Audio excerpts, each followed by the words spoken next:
I think secretly Peroty works at Bungie. I don't think so. No, I think he does, I don't think so. because he seems to disappear every single time that there is like a large info drop. He's like, I'm scheduled to go away, so I bet in like 2 weeks' time, when he's not here again, going to be another big info drop. Maybe. I'm putting it out there now, because this is the way. This is what it's been like for at least the last year. I think secretly he works at, but I'm not saying he develops the game. Maybe he's like the receptionist, so he knows what's going on, and that's why he's privy to all these big info drops. And he's like, "Peace, I'm out." It's not impossible. No, it's not unlikely, impossible. but it's not impossible. I see that you didn't get invited to Bungie to preview any of the new stuff. Bungie knows better. I think they do. Again, they could have invited Peroty, seeing as he works there. Yeah. But then his schedule would be blown, so, No, not necessarily. He could just say, look, because of the podcast, I got an in. Yeah, maybe. Yeah. Because he could have gone, you're over in the UK, I'm over here, and they won't trust Respawn, so it's got to be me. That's accurate. They will not trust me.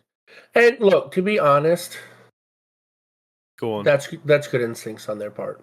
I mean, come on. True. So, as we've got lots to say and lots to tell the people about, shall we roll the titles? Indubitably. We'll do that. Welcome to Two Titans and a Hunter, a Destiny 2 podcast. Dedicated in bringing you all the latest information, news, and opinions. This is the best show for new and veteran Guardians alike, where we share tips, tricks, and tools to help you succeed and enjoy playing even more.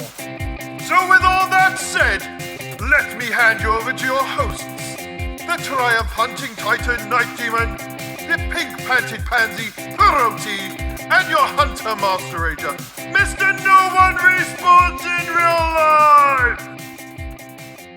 Life! So, welcome to the show this week. As you heard at the opening, it's just Hunter Master Ranger and, yes, myself, Night Demon. And this week, I think I'm going to try something a little bit different. Instead of editing out all the fluffs and all the coughs and all the extra little bits, you're just going to get the whole thing in your ear holes. That's it. In your ear holes? Yeah. That sounds like ears. You have ears with holes. So, and the sound, that's where that goes. So me talking, you coughing, that goes into their ear holes. No, that's not. Nobody wants that. I know nobody wants that, but unfortunately, this is the world that we live in. Is it though? It is. Hold on, let me check my Palm Pilot. Hold on.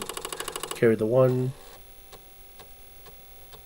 Divide by the circumference of the sun. Hold on, it's not the winter solstice, is it? No, hold on. No, that's the wrong calculation. Hold on, this is the stuff that people get cut out, and then they wonder why it gets cut out. What? I'm just doing calculations. My Palm Pilot needs a firmware upgrade. Hold on. Exactly. So this is the stuff that you normally get cut out of the podcast, all the messing about and all the silliness. It's not my fault. It's antiquated technology, dude. But it's good, solid stuff. Don't yell at me for this. Oh dear. So, you know what? I don't really know where to start. I mean, everywhere else that I've kind of listened to has started at the beginning of the week and kind of moved through all the info drops to the TWAB, and then so maybe we should follow suit. Maybe we should do the same thing. I mean, we've never really followed everybody else, so I mean, it's your call. I've got 6 tabs open, so wherever you want to start, let me know. You may have 6 tabs, but I've got an extra tab that tells me other stuff. I bet you do. Yeah. The one thing that I saw, like, I didn't get through the whole Bungie dev thing, right? But the one thing that I can tell you that I'm already peeved about, like legit peeved about, is these potion things, right? Hey, these potions are going to power up your artifact. You know what else powered up the artifact? The artifact. You know, so now I have to go chase stuff to make these potions. You've got to buy the battle pass inside the battle pass to get the battle pass stuff. I know. Yes, no, that's so annoying. You're jumping way you ahead. Also buy potions to increase your chances. Let's just calm it down. I think we should start with me telling you about what I did in Destiny this week. So I managed to get all my challenges done, and I got my 5,000 bright dust, which was quite nice. It's gone up from 4,000 to 5,000, so that was pretty cool. 110 challenges done. Just stuck through it and banged my head against the brick wall with going through that exotic mission so many times. I did the exotic mission. Exotic mission, which one? Encore, because it said one of the challenges was to run it to get the challenge for the week. And when I ran it, I thought, oh, you only have to play it twice. No, you have to do it 3 times for the challenge. So I played it once through by myself, just running through and just did it. I didn't solo flawless it because, I was a bit tired and I got killed many times all throughout. But I managed to kind of get it done. Then I went back through and I collected all the little purple blobbies for the second run through, because there's purple blobbies as part of the kind of triumphs and challenges. And I thought that would be run number 2 done. And then run number 3, I needed to run it through again on expert, because one of the challenges was to run it through on expert. Even though I'd done it on expert, it wasn't counteractive. It wasn't retroactive. That's the word. It wasn't retroactive. So I'd already done it on expert, but I needed to do it again to complete this challenge. So I needed to complete it again and do the secret whisper part of it to get the whisper emblem. And I tried it with blue. We tried 2-manning it, and we got to the end, and the door just wouldn't open. All that brick wall just wouldn't open. Maya had kind of done her kind of little speech after touching one of the robots, and we just stood at the wall, and it was blocked. And it was like that this countdown time was going down and down and down until it got to a minute and 53 seconds, and then the door opened. And I'm like, that's ridiculous. But the good news is, if you do fail that whisper kind of timed mission, it doesn't kick you out. You can kind of continue and get it done. Mm-hmm. Blue and I spent about, I'd probably say about an hour just in that boss room on the expert, because it kicks you into, when you do the whisper mission, you have to do it on expert. So trying to 2-man it and stay alive with all that void damage was, it was something. So we had to kind of. Did you not put on void resist mods? We did. We put on all the things. I had my sword guard, but it was just kind of, it was the splash damage was still getting me, even though I had my sword out and I was blocking my strongholds. So yeah, it was like, and then you put like whatever we do it. You probably did this already, but for those that don't know any better, stacking 3 void mobs actually is not the way to go. You want the 2 void mobs, and then you want an AoE mod. Yeah. Yeah. So did all the things, ticked all the boxes, did all the things correctly, but it was because we were 2-manning it, and it was just like we weren't getting enough damage to then get to the next round comfortably without kind of then having everything spawning and kill us. So, and then thankfully Peroty showed up after about an hour of us doing this. So we restarted it and took Peroty back through it, got the emblem with 1 minute to spare at the end of this thing, and I got all my challenges done. So I think I managed to do the 3 in one go. The expert, I got the emblem, and then I think it ticked off a box to say, "Oh, you've done all the challenges for Act 3." So it was like about 4 of these different challenges, and I think also using machine guns and trace rifles in there as well. It was like, right, you've ticked all these boxes. Oh, there you go. You can have your bright dust now. So I was like, yay! That was cool. Well, la-dee-da, thank you for giving me the thing that I earned. That exotic mission was like, play the exotic mission, get the weapon. Like, okay then, and then play the exotic mission to get the catalyst. Oh, okay, I'll do that every week for 3 weeks, or I could just kind of save it up for the last week. And now we're going to give you a challenge that says you've got to go back through it 3 times because that's the weekly challenge for it. And like, and then if you want to go back through it again to collect the purple thingies for I think it was the post credits kind of the post story kind of content. It was like after you've done that extra mission for the 3rd week, you then had to go back in again, collect all these kind of echoes, these little purple echoes. And it was like, oh my word! It's just, and then go back to and try it with the Whisperer on timed, and I think I'm exotic missioned out now. I've done enough of it that I think I'm going to leave it for a little bit. There is still one challenge or Until triumph. Tuesday. There is still one challenge or triumph that I want to get done, which is doing it flawless. It doesn't say you have to do it flawless solo, like some of the other ones do. That I have done some of the other exotic missions to get the emblems and things. So that's one thing. But I'm just going to leave it for a while because there's some new content coming next week, which is really exciting. So I think what we should do is probably talk about all the new stuff that is coming next week and then move into what is coming after that, because I think some of the confusing thing this week, and we'll let you know when it kind of comes up, is that they were telling you about stuff that is coming next week with Revenant, and then they moved into kind of what is then coming with like Beyond and like all the different armor stuff that's happening, all the kind of places that we could be possibly visiting. They did a live stream this week. Then we had a blog post, and then we had a TWAB, which just went, you know what, we've written an essay and we submitted it to get our degree, and here it is. And yeah, we've got stuff to go through. Yes, we do. We do. So let's have a look at what we can go through with you to start off with. So we may be jumping around from place to place, but we'll start off with the developer live stream. Squirrel. Which kind of went through Revenant and then further on with Frontiers. So we'll stop at kind of at the end of the Revenant stuff, then move across to some of the other Revenant stuff, and then we'll come back and tell you about what's happening in Frontiers. So the TLDR was that the stream was about Revenant and bits of the future, basically. And they talked about the current story and where they are now with the Echo. And one of the Echoes that we're going to kind of go after in Revenant fell to Fickrell, who was the Scorn leader, one of the Scorn barons that was kind of resurrected by, or was he resurrected by Crow? He wasn't resurrected. He was released from the prison. Released, that was it. Yeah. He was released by Crow from the Prison of Elders at the beginning of Forsaken, and now he escaped, and he's back, and he's got a new title. He is called Fickrell, the Master of Souls, and he has a Scorn army. I mean, he had one before, though, didn't he? No, he's got an even bigger Scorn army now. That's it. They've gone, you know what? What we need is more Scorn and an army. So Fickrell is also evolving his army, and to do this, he needs bodies. But didn't we kill him, though? I don't want another Tannix, okay? But aren't the Scorn able to resurrect or be resurrected? No. Are. They are, obviously. If you're saying we killed him, he's resurrected. He's back. Yeah, but they're not a resurrecting type of a species.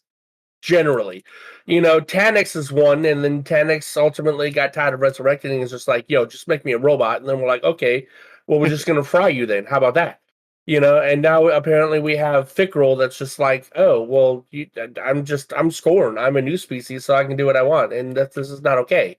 I don't really like reoccurring baddies unless it's a good baddie that we enjoyed, and I was not really a fan of Fickrell himself. He was. I think it's because we didn't actually get to take down Fickrell permanently, basically.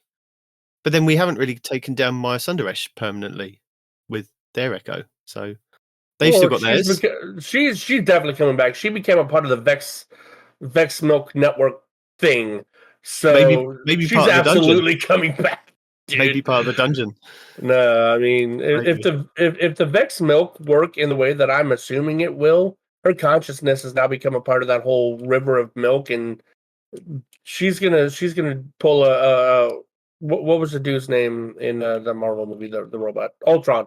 She's gonna pull an Ultron, and her consciousness is just gonna be like in like all the Vex, So she's just gonna continually taunt us, basically. I'm gonna thinking spawn into so. one Vex and taunt us, then we kill that one, she spawns into another one, we kill it, it just kind of goes on and on and on.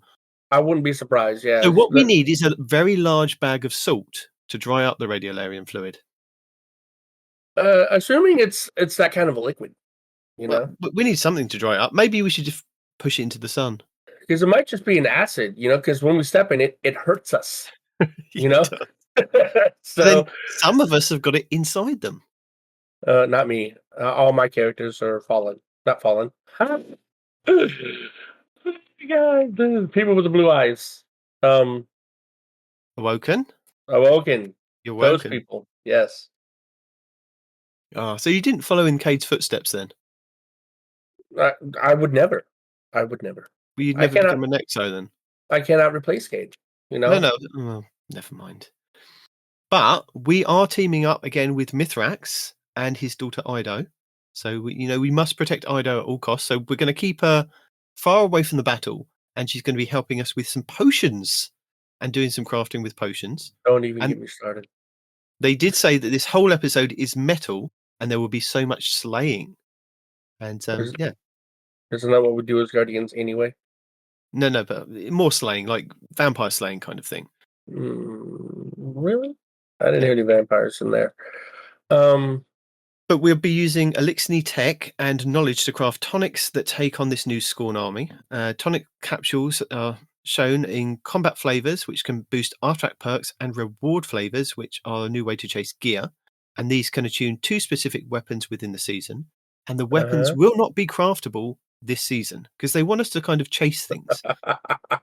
Which I kind of half we're like. We're gonna be chasing freaking potion ingredients. So annoying.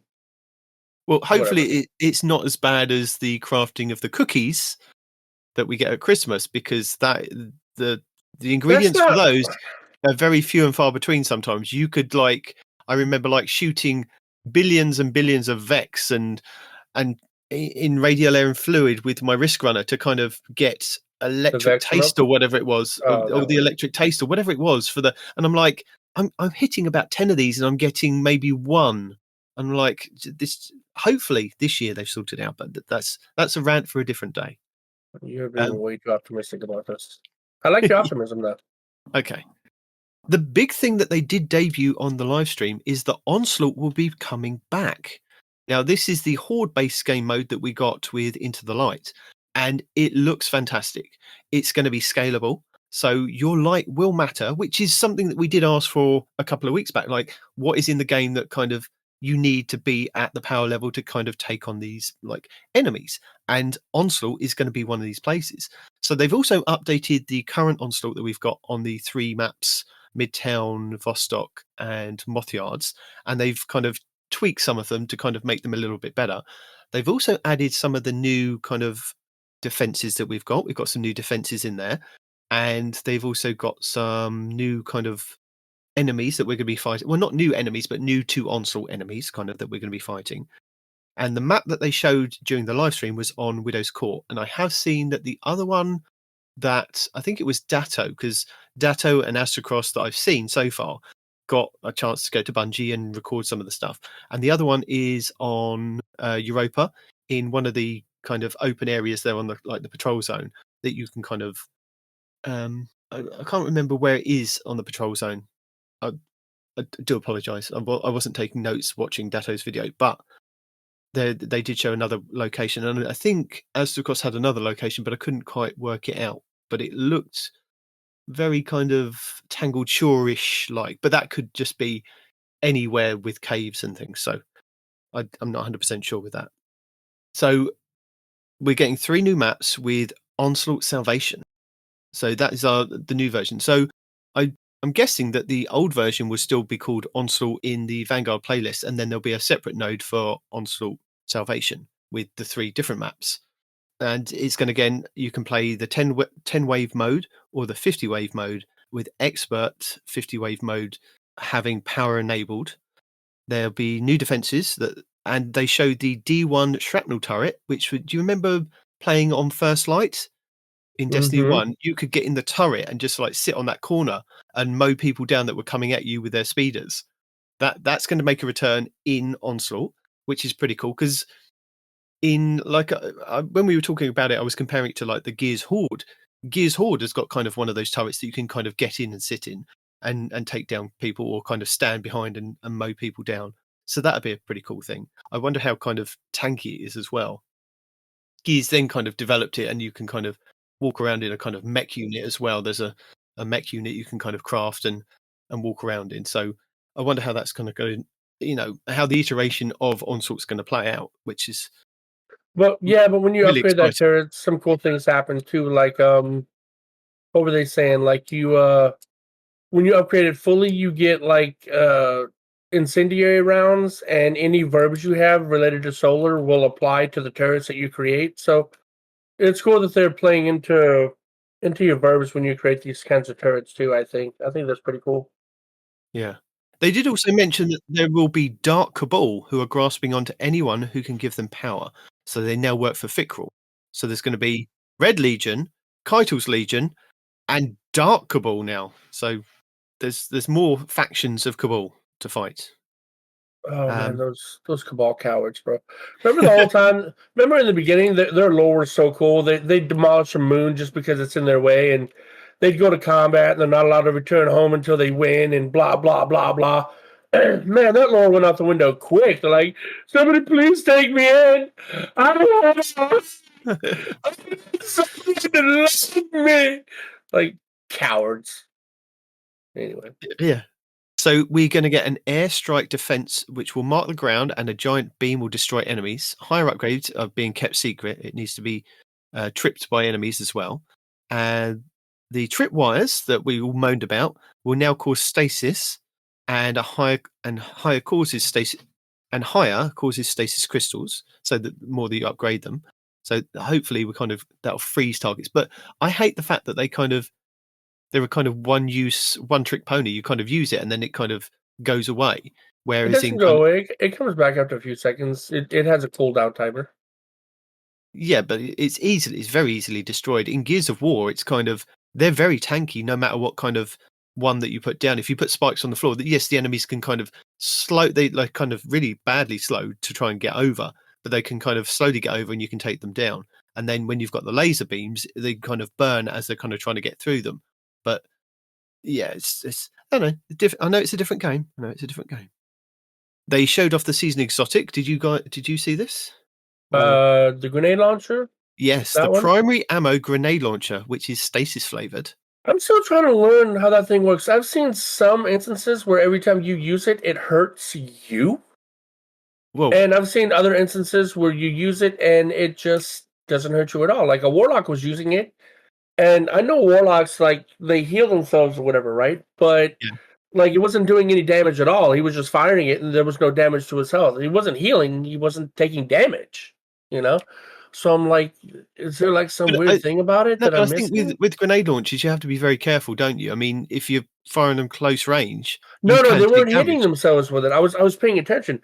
He shot it at an enemy, like, cross-map. I think it was a PvP, right? Or something. Yeah. And he shot it at an enemy cross map. He hit the dude cross map and then he took damage. And I watched a bunch of instances where they fired something else. It could be, but the timing was like spot on. A lot of times, the second they fired it, they took damage. And then there was an instance where they were talking about Titans have an exotic or something that, like, if you have this exotic on, it lessens the damage that something does to you. And I thought it was the name of this gun. So I'm like, so the gun hurts you when you use it? The grenade launcher is called the Aletheum, and I did put a picture in our Discord so that you could have a quick check of it. So it says, this weapon fires a harvest spike projectile. Dealing final blows with this weapon creates a single vestige at the target's location, which is a bit like the orbs that we got with Thorn. Impaling more powerful combatants with the projectile creates a steady stream of vestiges from the... So that's it's called Harvest Spike, which is the perk on there. And I do notice there is a catalyst slot for it as well, which is pretty cool. Because it's very similar to how... Mountaintop, yeah. So it's very similar to how the Mountaintop works. So you can use it Except the Mountaintop doesn't hurt you. Yeah. You can use it to kind of fire to the ground to boost yourself up as well. So, and it's also very similar to how the Fighting Lion works, which is the Void grenade launcher. So it's just infinite ammo. That also doesn't hurt you when you use it. Well, it used to. I vaguely remember you could fire it and it bounced and hit you. And no, if you exploded yourself, yes, but firing it did not. You didn't have to use health to fire the weapon. Is what I'm saying. No, and yes, the Titan Exotic. There is a Titan Exotic that leans into taking damage with it or using it to lessen your damage as well. boost damage and things. Yeah. So yeah, and also I think Astrocross was explaining in his video. Don't worry, I will link all the videos from Datto and Astrocross, because Astrocross goes over the exotic weapon, the exotics, and the weapons that are going to be available that he got to play with. So he kind of goes through all the perks and things that he can go through with you. And Datto was also there, and I'll link his videos as well. So if you are interested, there are things for you to kind of watch. And they did show when they were doing the Onslaught, it was on the expert mode. So it was very kind of intense to watch, which was pretty cool, rather than kind of just walking us through the normal version. I don't think I want a gun that's going to hurt me when I use it, you know? But, I don't know. Just the military guy in me says, you know, the weapon you're using shouldn't hurt you to use it, you know? With the exception of, like, you know, the Tommy's matchbook, right? But Tommy's matchbook gives you a hell of a bonus when you doubled your damage, right? Doubling your damage. Touch of Malice, you got Touch of Malice as well in there. I never liked the Touch of Malice, honestly. No. To be fair, I didn't really use it that often because I didn't know how to utilize it properly. I'll be honest with you. But, like, you know, on the surface, this doesn't look like it's going to be a good gun. Now, if it's a primary weapon and it does the same, I know that, but it does the same damage as a special grenade launcher at the cost of health. Okay, I could possibly see that, right?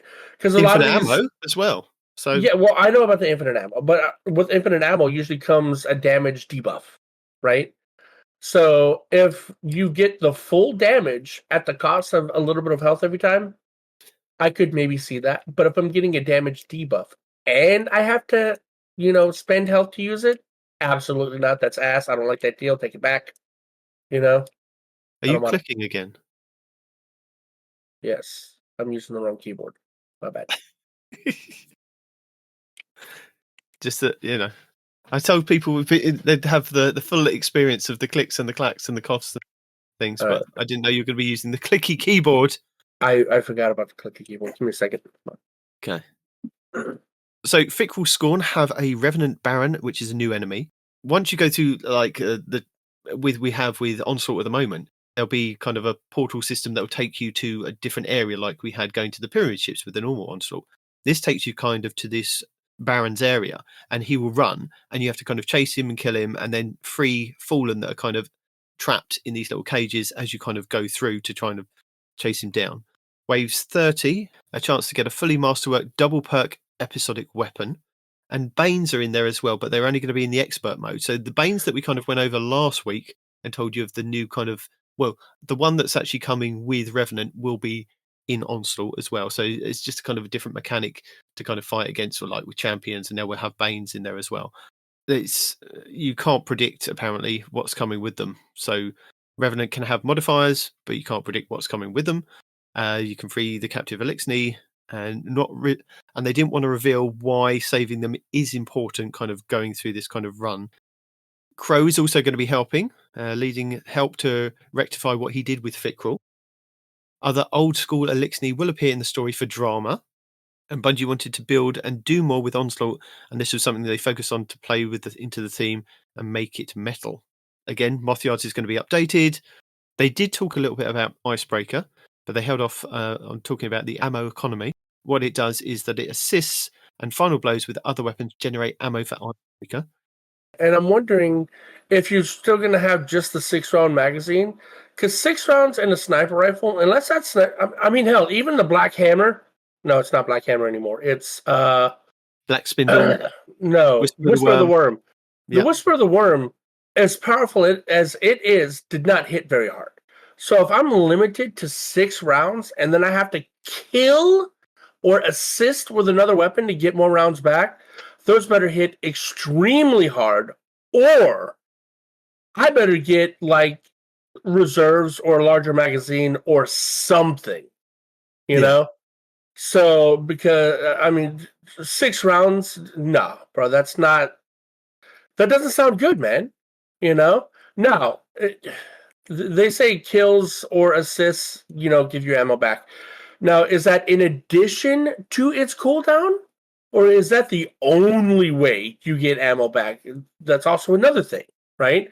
So these things matter. And if I get like the 1 round every 6 seconds, but I can also get more rounds back faster by getting assists and kills with other weapons, cool. But if it's just the kills and assists, that's a heavy nerf, in my opinion. You know what I mean? Yeah. Because here's 6 rounds, you blow through them in 2 seconds, and now I have to kill 6 enemies with a different weapon to get 6 rounds back. And it doesn't sound good to me, brother. It just doesn't.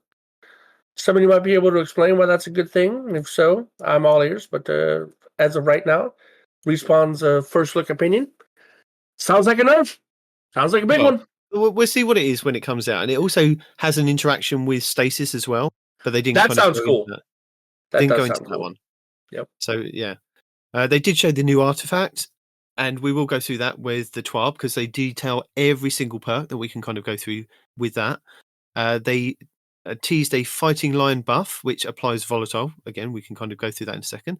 Inverted Spire returning and adjusted all the encounters with lots more Vex. Act 2, they did tease there will be an activity by in Destiny's Pass, and no reveals now. Obviously, they just kind of teased that. And then they showed us the new Zerf board, which is a new skimmer that's going to be available for 97 strange coins. And it comes with the launch of the new episode. So that first weekend, Zer's going to have something for everyone. They showed a new hoodie, if you want to kind of get that from the Bungie store. And they showed you some of the Festival of Lost Armor, Evil Wizards, which was voted by the community, and Evil Wizards for Hunters and Warlocks, and then Good Wizards for the Titans. And yeah, that was everything about kind of Revenant for the live stream. We'll come back and tell you the rest of the stuff that was kind of for the future, which Alison Lurs, the narrative director, and Robbie Stevens, the assistant game director, kind of talked about. So, any final thoughts on that, Respawn? Are you excited for the new Onslaught? Because I am. I love a horde mode. The Onslaught, we'll have to see. I do like the fact that they're encouraging the difficult mode playthrough. Yeah. Because you're guaranteed a seasonal weapon with double drops, and what else did it say? Masterwork double drops? Yeah, I think it was at wave 30, 40, and 50. So there was 3 kind of chances to kind of get the higher you go up. Yeah. So, yeah, to get a guaranteed one at the end of a run, that's a nice carrot at the end of the stick, for real. So, I mean, obviously it's going to be a difficult carrot, but, it's there, and I appreciate that. So, yeah, no, absolutely. I'm looking forward to giving it a go and trying out a bunch of these new builds that are going to be coming. Because with Stasis... Stasis is going to be very prevalent next season, and Stasis is very, very good for locking down enemies. Especially with like the Hunter Tornado. It came out hot out of the gate, didn't it? Let's face it. And then they really tuned it right down, and now it sounds like we're kind of leaning quite heavily into Stasis for this new season. Sorry, even right now, like as is, no buffs, anything like that. Right now in the game, I can get my Stasis super back every, 30 seconds, minute, something like that. Really quick. I haven't actually timed it, but it's very quick, right? And especially with our new exotic class items, when I have, hold on, what's it called? Let me look at it real quick. Spirit of the Galanor and Star Eater, right? So it spins around damaging enemies, and as you know, when you damage enemies with a super, you get super energy back. So I'm just chucking that super energy back. And then, look at that. I've got half my super back. And as long as I'm picking up orbs, whenever I launch it out, it's going to do extra damage while freezing enemies. So, it's really good for locking down enemies, especially on hunters. They're really leaning into the whole Stasis theme, at least... this coming season with the Stasis Exotics too. The Warlocks Exotic. I'm going to go ahead and jump into this. The Warlock Exotic. Y'all have like 18.4 exotics in one. Like, good Lord, Warlocks. Bungie just gave y'all all the things in your one exotic. Wow. This is the new exotic that the Warlocks are getting with Revenant next week. It's called the Ryan Coat Raiment. And the exotic perk is Bleak Dominion. Your Bleak Watcher turrets are enhanced with extended range and are surrounded by stasis crystals and a storm on the ground. So it's like a huge kind of like rift, basically, isn't it? Mm-hmm. So while standing in the storm, you are granted icicles over time, and icicles activate when you fire your weapon, applying slow to targets that they hit. This is going to be amazing for the Warlocks. Go on, take it away. Hold on. So here we go. You're exotic, all right? For popping your stasis turret, you have your stasis turret, which now sits higher. It's not ground level. It sits higher, right? And then you have 4 stasis crystals around you. So if you have a build that revolves around you breaking stasis crystals, like to get your grenade into your back or whatever, now you got 4 that spawn. Boom, just like that, right? They also give you cover, right? On top of that, you're in a rift, which gives you these counters that he's talking about. And these counters, when you shoot enemies, slow. And because of how stasis work, if it's already slowed, you shoot them again, does it freeze? Possibly, right? So, I mean, it's just, and then you got your turret shooting its cold shenanigans out. So, I mean, it's just, bruh, damn, right? And then you got Warlocks living the life of the Hunters. So, I mean, Hunters might as well just not exist in the game anymore. Not Warlocks, sorry. Titans living the life of the Hunters with their exotics. Like, oh, yeah, you know, Hunters can dodge. Now Titans can dodge. Hunters can heal with a dodge. Hey, guess what? So can Titans, right? So with your new exotic, when you dodge backwards like Hunters do, and now you get like ridiculous amounts of like frost armor or whatever, like 8 stacks if you have a certain what do they call that? Fragment on. You know, it's crazy, man. It's just and that one's called the I've lost my notes here. Hold on. What were you looking at? Your exotic. The Blast Wave Strides. Yes. Striders. The Blast Wave Striders. So this is gain resistance on your explosives. Gain resistance on your explosions. Defeat targets to charge this armor. Once charged, slide or deal explosive self-damage to rocket jump backwards and blast deadly shrapnel projectiles that spawn stasis crystals on impact, and charge rocket jumps grant frost armor. So you're not happy about that then? You get rockets, you get a frost wall, you get slowing, you get damage resistance, you get all healing. Just damn, dude, come on. And you just heard the Titans exotic, you heard the Warlocks exotic. You're like, man, the Hunters must be great, right? Let's hear what the Hunters exotic does. You're not ready for this. Are you ready for this? Okay. You're not ready for this. Mask of Felty. Yeah, what do you do? Jesus. Withering Blade hits and bounces. Wow. No kidding. Hold on. Withering Blade hits and bounces, creates small, mind you, small stasis crystal, and refunds a portion of melee energy. By the way, it's max 35%, just so you know. It's not infinite, it's max. Melee energy. Using Withering Blade to shatter crystals, because we all know Withering Blade is so powerful. No, they shatter crystals all the time.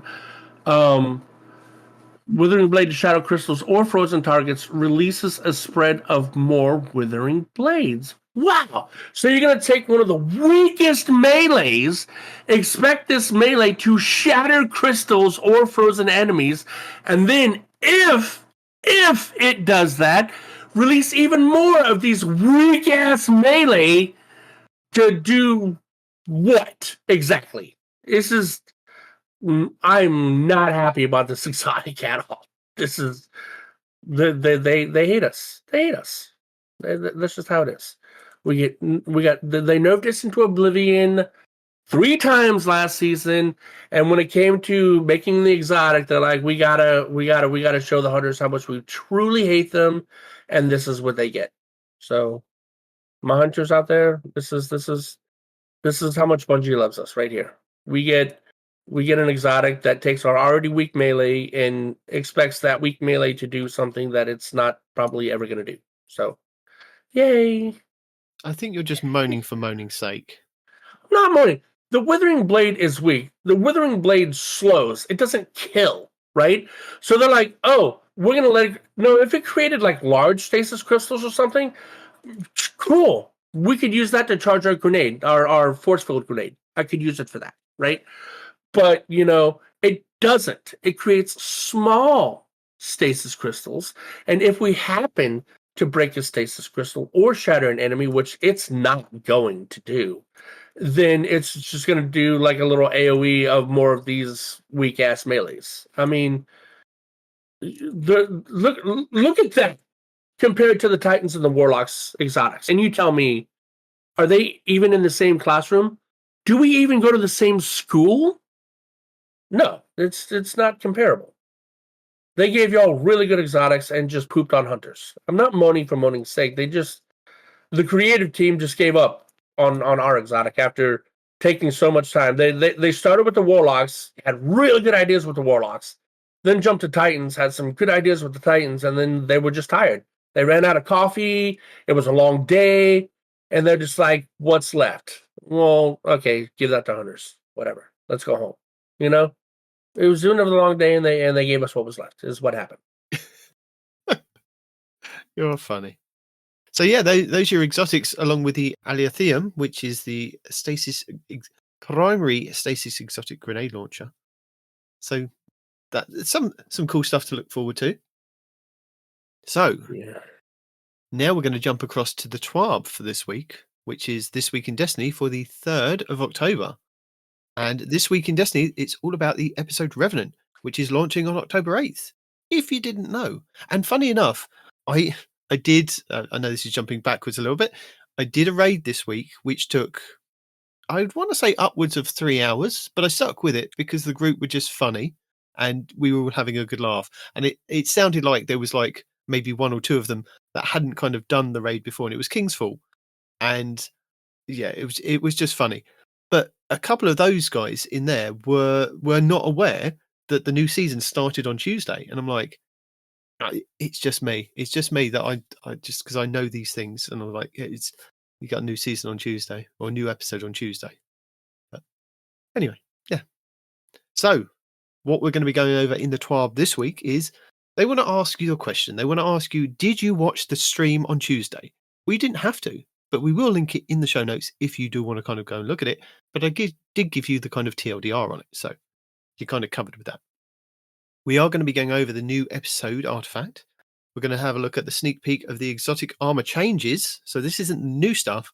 This is the old stuff being changed.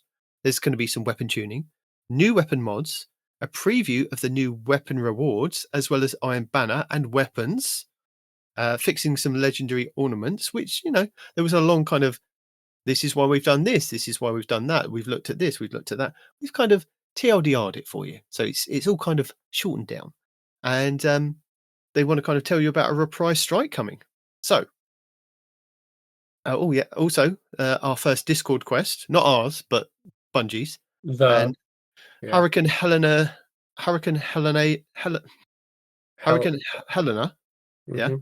support, and Peroty's player support report without the Great One himself. So it's going to be a toss-up which one of us kind of tell you the player support stuff.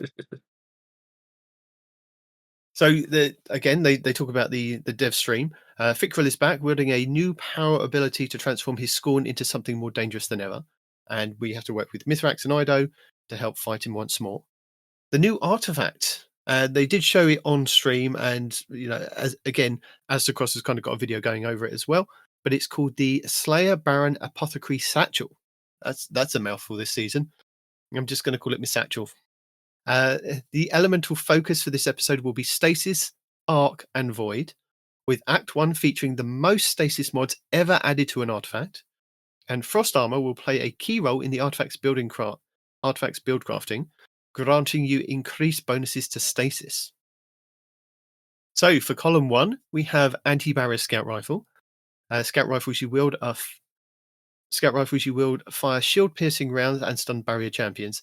Additionally, scout rifles are always overcharged when that modifier is active. Overload submachine guns. Landing consecutive hits with any submachine gun you are wielding disrupts combatants, stunning them delaying ability energy regeneration and lowering combatant damage output. Strong against overload champions. Additionally, submachine guns are always overcharged when this modifier is active. Unstoppable pulse rifle. Aiming down sights of a pulse rifle for a short time loads a powerful explosive payload that stuns unshielded champions. Strong against unstoppable champions. And additionally, pulse rifles are always overcharged when that modifier is active. Anti-barrier shotguns. Shotguns you wield fire shield-piercing rounds that stun barrier champions. Additionally, shotguns, guess what, are always overcharged when that modifier is active. Did it say shotgun anti-barrier? Did you say that? I did, yeah.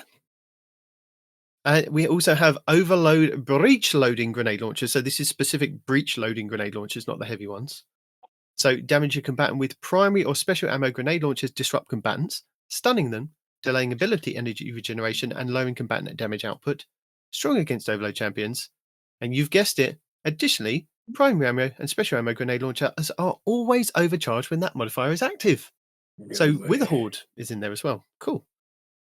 Column 2. This is where we start talking about all the different cool things that are going to come in. So we have one with Frost. While Frost armor is active, stasis weapons gain increased reload speed and stability. Stasis swords gain increased guard resistance. Killing Breeze. Rapid weapon final blows grant you a bonus to mobility. Weapon final blows with the Dark Ether Reaper origin trait count as more than one. Enhanced Ether Generator. Dark Ether Reaper origin trait has a chance to spawn an extra Dark Ether charge, and weapons with the Dark Ether Reaper origin trait are always overcharged when it's active. Fell the Revenant. Deal increased damage to Scorn. Wearing Shadestalker armor increases the bonus damage. Rapid Impact. Dealing damage with grenade launchers temporarily increases the reload speed of grenade launchers. So that was all column 2. Column 3, we have Wind Chill. Rapid stasis weapon precision hits grant you a stack of frost armor. Rapid precision hits from weapons with Dark Ether Reaper origin trait grant you more stacks of frost armor. And there is a boost to this one, which is dealing stasis weapon damage, slows targets, and has a chance to spawn a stasis shard. Crystalline Converter. Gathering stasis shards to gain a stack of Crystalline Converter. Your next powered stasis melee hit creates stasis crystals equal to the number of stacks you have. And again, there would be a bonus with that one. That's those stasis weapon final blows. After activating your class ability, spawn stasis shards.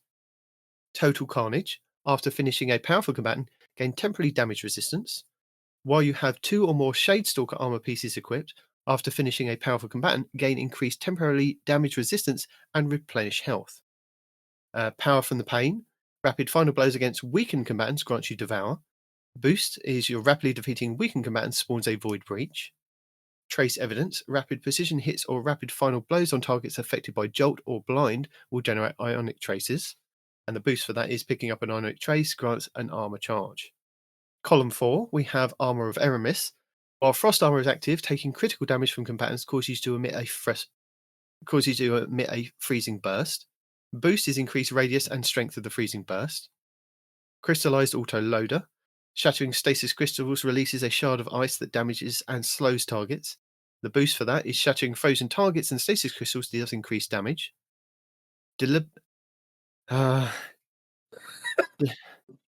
Debilitating Wave. Finishes emit a damaging wave that matches the element of your current equipped super. Boost. While you have an Arc, Void, or Stasis super equipped, the blast also applies Blind, Weaken, or Slow, respectively. Concussive Reloader. Using a grenade launcher to damage a boss, damage the champion, or breaking combatant shield weakens them. And the boost for that is using a grenade launcher to damage bosses, champions, or to break combatant shields, automatically reloads stowed weapons.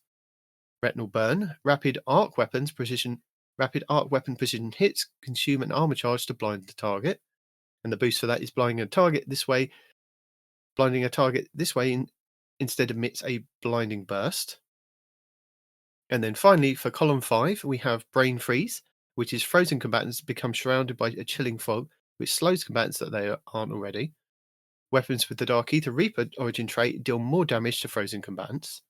Supernova. Picking up a Void Breach causes your next source of void damage to create a larger weakening pulse. Conductive Cosmic Crystal.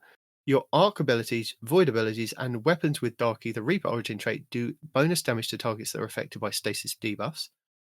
Boost increases bonus damage to combatants affected by stasis debuff. Served Cold. Picking up a stasis shard grants you class ability energy. picking up a Void Breach grants you melee energy. And we have Kinetic Impact. Sustained damage with powered grenade launchers cause combatants to emit a shockwave that damages nearby combatants. This shockwave can stun unstoppable champions. Whew. Lots of stuff there. A little bit, yeah. Lots of stasis leaning into kind of thing. So lots and lots of stasis stuff. So like I said earlier, the Onslaught, even though a lot's going to be different, that stasis stuff should make it easier. But I think they knew that, which is why you got to do the extra crap on the side, like rescuing Elixni and this and that and the other. And now they have like respawning bosses. So even if you kill the boss, if you don't do a thing, he's going to come back, I think they said. So maybe because stasis is going to be so strong, they're working around that, which I guess makes sense. So is what it is. Am I right? Am I right or am I right? I'm right.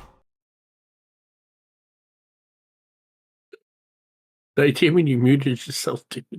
Are you dying? Yeah, I was trying hard not to cough when you were talking, and then had to mute, so I didn't cough. Okay. Hold on. Please tell me you recorded it. You know that they don't come through. Yeah. That's for you, brother. I know. Oh, God. Squirrel! The puppies have started again. So, you guys ever see they're on YouTube, not YouTube. They're on like I guess YouTube, Facebook, whatever. It's like these 3 husky dogs, right? And like one of them will start barking and the other 3 start howling and all this other stuff, right? And I have currently 13 dogs and 10 of them are puppies, right? And the puppies are good. Normally the puppies are pretty quiet. But there is one instigator. And when it starts yapping, which is a lot, it causes the others to start yapping. And just he's starting right now. And I don't know if you can hear him or not. But No. He's already starting. And when he starts, the rest are going to start. And it's like, ooh, look, the dogs are absolutely adorable.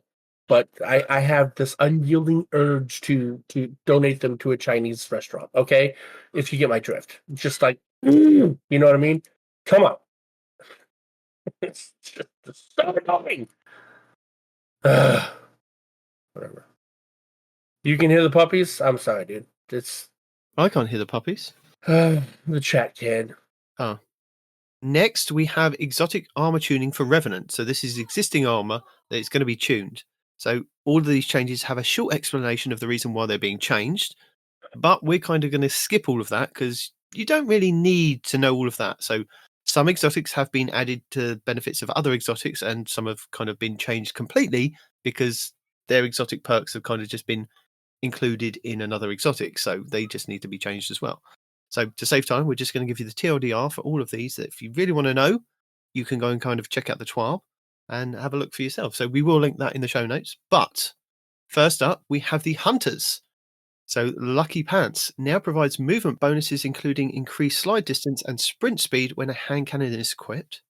Airborne effectiveness bonus is active whenever a hand cannon is equipped, not just when a legally modified holster buff is active. Nice. No longer requires the hand cannon to be matched to the super damage type or kinetic to receive the PvE damage buff. And the Out of Luck cooldown will only trigger if you reach 7 stacks of the PvE damage buff before swapping off the weapon or time expires. And the maximum damage has been decreased from 600 to 450. Oh. Young Encore Spine once again provides ability energy on tripmine grenade hits instead of final blows. Provides plus 33% grenade energy in PvE. Whoa. Back up. They reverted the change? PvP. Yes. You get 33% grenade energy in PvE and 8% in PvP, which is good. Lame. Blight Ranger. So I think Blight Ranger, they added the ability to cancel your Arc Staff super while equipped, damaging and blinding nearby enemies and granting a tier 4 arc weapon damage boost. So this is where they've kind of included the Raju's harness into this exotic and then reworked the Raju's harness. So damage dealt by this effect scales based on the number of projectiles reflected prior to cancelling. No longer creates orbs of power when reflecting projectiles with the arc star. Reflecting projectiles now instead directly refunds super energy, extending the duration of your super. And Raju's Nice. has been fully reworked behavior of its exotic trait, Mobius Conduit, inspired by its lore tab, and activating a gathering storm cools down lightning on all nearby targets, jolting them while also amplifying allies. Defeating arc debuff targets grants a small amount of gathering storm energy. And then hunters, you have your exotic class item, which is relativism. I'm going to go with that one. Spirit of Syntheseps. Reduce the melee damage bonus provided when by both bionic enhancements and Stylus Executioner are active by 50%. Oh, what? You're fine with that. Just no, hold on. It reduces the energy I get back by 50%. doesn't matter. Doesn't matter. Just let's just keep reading. Let's just keep reading. 50%. Look, I'm upset about the next one because I've been using my Icefall Mantles in PvP to get my stasis weapon damage, but they've completely changed it because of the whole kind of stasis rework. So Titans are Icefall Mantles. You now gain a stack of frost armor for rapid stasis final blows. Each time you gain a stack of frost armor from any source, it will heal you for a small amount. The unique class ability granted by Icefall Mantles now provides a maximum stack of frost armor instead of its custom overshield. And you will also immediately heal for each stack that it gets added. It no longer prevents sprinting jump abilities, and it now works when thruster is applied. Class ability energy now begins to recharge immediately. The burst of stasis energy from the class ability now freezes combatants and slows players. We're still going. No longer provides bonus stasis weapon damage, and now requires a stasis super to be equipped to get the benefits from exotic effects. So, yeah, I can't now equip it on any of the other kind of supers I was using it on. But hey ho, we'll see what it's like. The Cadmus Ridge Lance Gap. They feel that this exotic has a fun gameplay loop, that it was a bit too restricted, so they're relaxing some of the requirements. So they've removed the stasis weapon requirement. Now any final blows or rapid precision hits while behind a valley barricade and with a stasis super equipped will create a diamond lance near you. Directly hitting any powerful combatants with a diamond lance will now create 3 stasis crystals. Previously only on bosses and vehicles, this would create an additional crystal. Ursa Furiosa and Spirit of the Bear increase the maximum super energy gain for Unbreakable in PvE from 15 to 20%, and fixed an issue where you gained more super energy from Unbreakable in PvP than intended. Now provides a maximum of 10%. Curious of the Falling Stars, melee final blows while amplified now grant super energy. Reduce the damage bonus from the Curious to Thunder Crash from 2 times to 1.55 times. This keeps the overall damage similar to what it was previously. Replace the overshield after impact with the damage resistance, 50% in PvE and 10% in PvP. Peacekeepers. Dealing damage to combatants with an SMG increases SMG damage for a short time. Maximum of 20 stacks, 100% bonus damage, lasts for 1 second. Each hit adds a stack and refreshes the timer. That's going to be very, very... I'm going to say it's quite prevalent in the Crucible. That's going to be deadly, the Peacekeepers going forward. Peacekeepers have always been good in Crucible. Yeah, but now they're dealing damage to combatants with an SMG increases the SMG's damage for a short time. Yeah, and have you seen the Huckleberry changes? Yeah. We're going to get to that. Mask of the Quiet One, rapid final blows and final blows while at critical health will now grant Devour. This effect requires a Void Super to be equipped. Stoicism, which is the exotic class item, Spirit of the Horde. Activating thrusters leaves a ball of solar energy behind, exploding and applying scorch to enemies caught in its blast. And Spirit of Alpha Lupi, activating thrusters heals you and nearby allies. And Spirit of Hoarfrost, activating thrusters spawns a pair of stasis crystals. Warlocks, we have the Balador's Wrathweavers. Adjusted the Hearts of the Pack to increase the shatter damage of targets frozen by Shadebinder super projectiles by 100%, regardless of who breaks them out. Added granting frost armor to your allies with Frost Pulse or Winter's Wrath gains you super energy. Ranges in potential based on how many allies it grants to. Skull of Diahamkara. Added weapons defeated while Devour is active grants super energy, ranges from 1% to 4.5% depending on the target type defeated. Sanguine Alchemy now marks targets you damage for a while standing in a rift. You deal 10% extra damage from any source against any marked target. Now provides Surge ×4 weapons that match your super damage. And Verity's Brow and Spirit of Verity. The first stack of Death Throws now provides plus 40% grenade damage in PvE, up from 20%. Each additional stack now provides plus 15% grenade energy, up from a maximum of 100% at 5 stacks. And the PvP bonus damage is unchanged. The Cenotaph Mask. Damaging a vehicle, boss, or champion with a trace rifle once again visually marks the target for players to use Cenotaph. Osmiomancy Gloves reduces the increased seeker distance and speed by 50%. Speaker's Sight, 6 instances of healing a damaged ally in Crucible will now spawn an Orb of Power. So there's many kind of slight tweaks and changes with the exotics there, and they do kind of give you some of them are very long reasons why, for instance, the Speaker's Sight, they were like, we turned this off because it came out of the gate really hot, but now we've found that if we kind of put it back in and you do like 6 heals in the Crucible, you can now kind of generate an Orb of Power rather than every single time you heal somebody you get an Orb of Power, because that was becoming way overpowered. Broken. Really. Yep. Yeah. I'm still not over the whole decreases it by 50% thing. That's not fun for me. I use that a lot. I mean, that's one of my main builds. So they didn't like Hunters cosplaying as Titans, and they nerfed us again. Yeah, I'm really starting to hate Bungie, dude. Like, is it my turn to uninstall? What the hell, man? Yeah, Jesus. You uninstall it first. I might have to. Do you want to tell us about my whole Hunter identity? What the hell? Do you want to tell us about the super damage exotic tuning that they're going to be doing? Yes. Again, I do apologize for all the coughing. That wasn't coughing. That was for dramatic effect. That's a coughing. Dramatic coughs are included. What? No, that was for comedic effect. You can't edit the comedic effect. I'm not editing it. That's what I'm saying. It's staying in. Oh. You'd better. Anyway, so super damage exotic tuning. What do we have going on here? With Revenant, do you want me to read this whole thing or just like the changes? Yeah, I've cliff noted it for you. Okay. With Revenant, we're taking a pass at balancing the potential damage output provided to the one-shot super abilities by exotic armor pieces that enhance them. Our goal is to better standardize damage across the various options while ensuring that supers that are more challenging to use require the player to put themselves in a disadvantage. Hold on. Our goal is to better standardize damage across the various options while ensuring that supers that are more challenging to use or require the player to put themselves in a disadvantage. All right, put themselves in a position that's disadvantageous for them, because this word is impossible to say. It's not even a real word. I don't know why it's in here. Okay, I'm sure it is. I'm sure it is a word.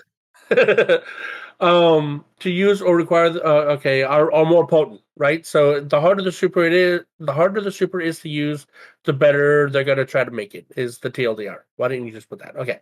So here's the list of exotic and super combinations we're looking to dial in.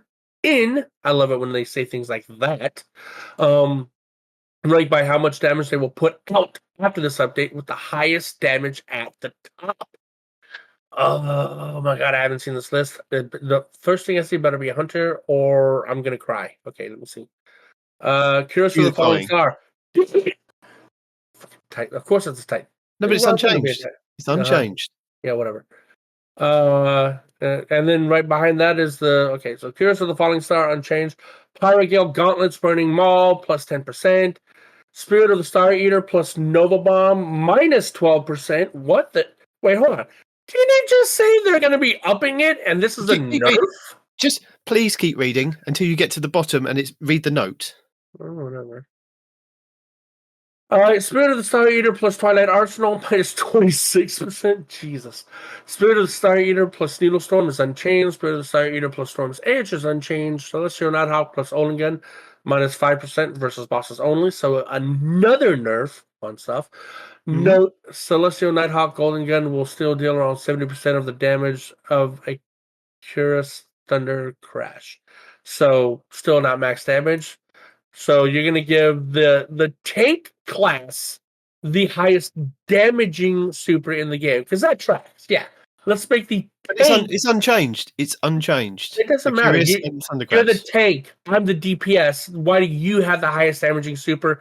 That's stupid. Whatever. Because this is changing the roaming supers or the one shot supers that you kind of have to get into that position because once you've kind of Curious I somebody, don't know. you then have to get out of the way, whereas you can just use your golden gun from a very long distance. Whatever. And duck behind cover. That's what they're saying. Whatever. But yes. Let's see. Needle Storm and Gathering Storm were already aligned with these goals and are not receiving any adjustments. Curious of the Falling Star.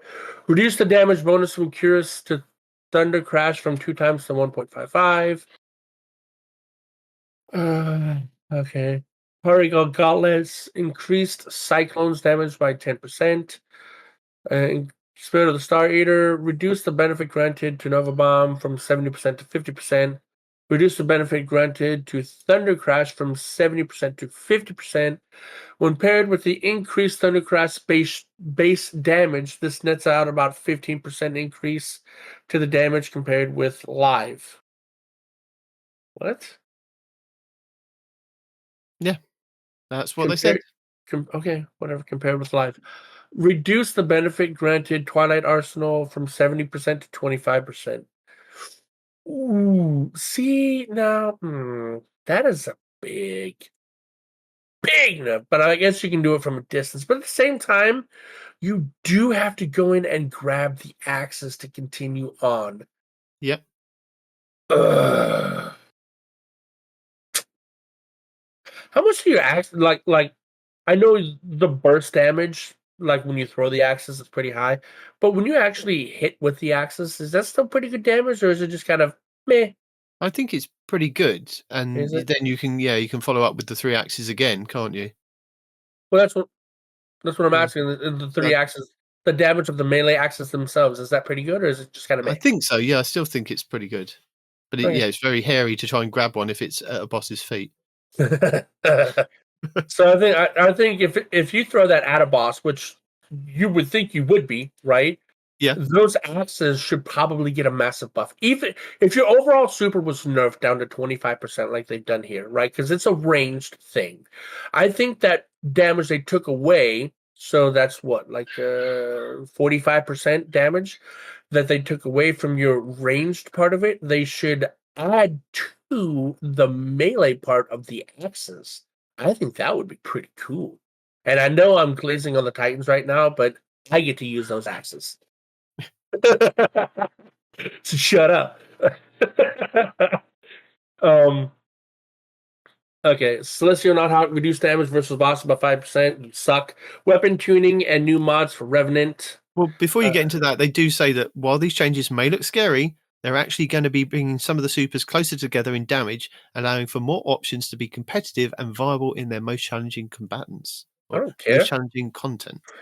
I want my Celestial Nighthawk to be super broken OP. If I'm popping a Nighthawk, it better be doing that damage. You know what I'm saying? Give me all of the damage, As a hunter, if I'm popping any of my supers, my job as a hunter is to be DPS, right? All of my supers should be doing max damage at all times. Full stop. Okay? Don't give me this nonsense. I'm squishy. I should have high DPS. Titans are tanky. You should have low DPS. Warlocks should be healers / reporters. That's it. That's my opinion. I don't care. They're tuning the weapons and mods for Revenant. So tell us about those things. Okay. Now the weapons. Where are we going? Okay. So weapon archetypes. Weapon archetypes in PvE, we've made a small redistribution. That's always a fun word. That usually means nerfs and buffs, but we'll see what it means here. Small redistribution to what exactly? The damage dealt by the most primary weapons. Okay, auto rifles, scout rifles, pulse rifles, submachine guns, sidearms, and hand cannons. Oh god, hand cannons. Rebalanced how PvE damage is dealt slightly And let me scroll down. Rebalance how PvE damage is dealt to slightly prioritize critical hits. Fair enough.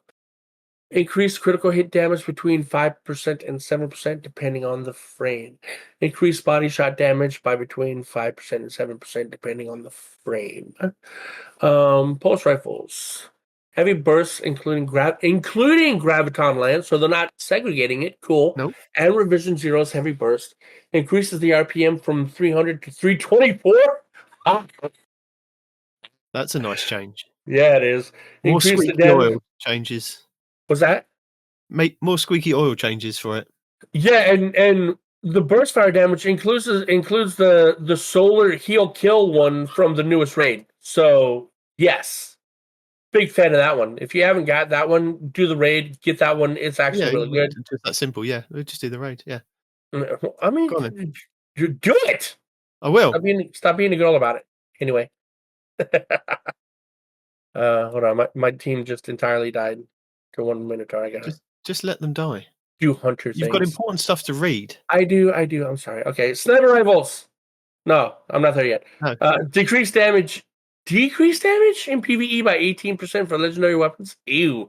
In the subfamily. I get that, but like the one I was just glazing up, they've now said, oh yeah, the one you just talked about, the one you liked, yeah, it's actually getting a damage nerf. Oh goodness! This makes me laugh that you don't carry on reading. You rage out the first sentence and you get to the bottom. You go, oh, okay, yeah. Yeah, well, I mean, graviton lance revision zero heavy burst mode reduced by 8%. So you increase the RPMs, but you decrease the damage. I hate it when you do that. What's the point? It equals it out. That's what they said So up the top. They're equaling. They're equaling out. I get that, but why equal it out? Why? If it's the same thing, then why would you change it? Give me the reason behind it. They've made it better. How is it better? If you've increased the fire rate but decreased the damage, then how is it better? That's what I want to know. I don't know. I don't work at Bungie. We'll ask Peroty when he comes back. Jeez, man. No, if you're gonna buff it, give me a buff. Either increase my damage, increase my RPMs, but don't increase one and decrease the other. That's not a buff. It's a nerf. It's even down. What? Answers on a postcard to our PO box. I don't even know we have a PO box. We have a PO box. Go on. Well, can I have Tell us about the sniper rifles. Sniper rifles. Reduce flinch against combatants by 50%. That's pretty cool, unless it's PvP. Reduce camera roll against players by 10%. Reduce camera roll. So what's the difference between flinch and camera roll? I'm gonna have to look that up. Increase damage against minors by 60%, majors by 75%. Hold on, 75% against majors? Hold up, that's cool. Mini bosses by 35%, champions by 25%. That's got to be a glitch. Could you see how the higher the boss tier went up, the lower the damage buff got? But yet for the majors, it was the highest buff than the minors. You see that? That's got to be a typo. No, that's how it is. That's how it is. Well, I know that's how it is, but I'm wondering if that's a typo on their part, not yours. No. Glaives. It is so good in the beginning. I used to love them so much, and they're so crap now. No, they get better. Oh, well, we'll see. Glaives are going to get a more substantial overhaul in the episode Heresy, but for now, we wanted to correct a long lingering issue where previous previews of the magazine side could be incorrect depending on your perks. What is this? How is this getting better? Well, they're going to change more substantial overhaul in Heresy. Oh, cool. I don't know what that means because they didn't tell us. That says wait till February. Oh, yeah. Okay. The TLDR of that is wait till February. Oh, okay. Didn't say wait till February.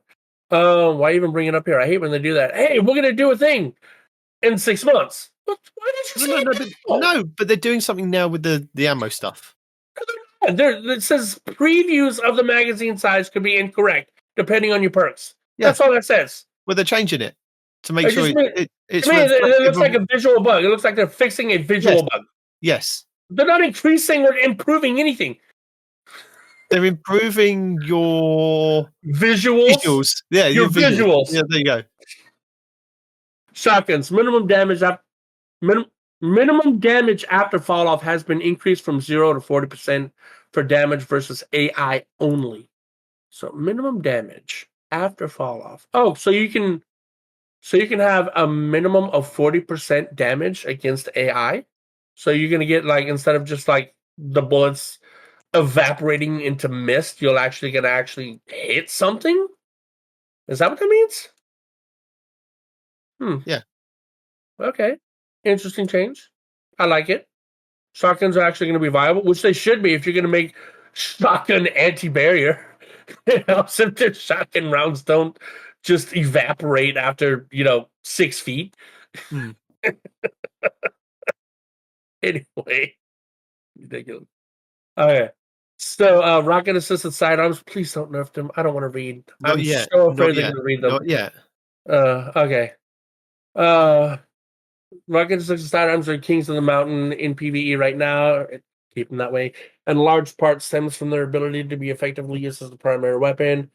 We'll be taking a larger look at their dominance in Heresy, but for now, we'll reduce their ammo reserves by 25% to make them not quite as freely usable without building into special ammo. No. Just calm. Just build into special ammo. Just build into special ammo, and you won't even notice. It's fine. Calm respawn. But Breathe, what did I say last week? Breathe. They hate fun. They hate fun. Breathe. Let's just continue reading. Trace rifles. They increased base, spawn, and crate PvP ammo from 25 to 29. Woo! There you go. Rounds. Keep going. Breathe and keep going. Game changing. Machine guns, high impact, increased critical hit damage by 4%. I don't know. Is that allowed in PvP? Probably. Who knows? Actually, it doesn't say PvP. That's just in general. Okay, that might be a good change. Okay. Heavy ammo, grenade launchers, general. Decreased damage from the detonation by 5% against combatants. You suck. Increased projectile impact damage, correspondingly globally. So less AoE damage, more impact damage. Yes. So you're rewarded for direct impacts, I guess is what that means. Okay. Yeah. All right. Fair enough. Can't really complain too much about that. Damn it. Give me a reason to be upset. Increased projectile. Okay. In PvE, total damage is the same, just split differently between detonation and impact. Okay. In PvP, however, heavy grenade launchers now deal approximately 7% and 26% more impact damage depending on the blast radius stat. So your blast radius is going to matter in PvP a lot. Okay, good to know. And this is for heavy grenade launchers, not breach load grenade launchers. So keep in mind.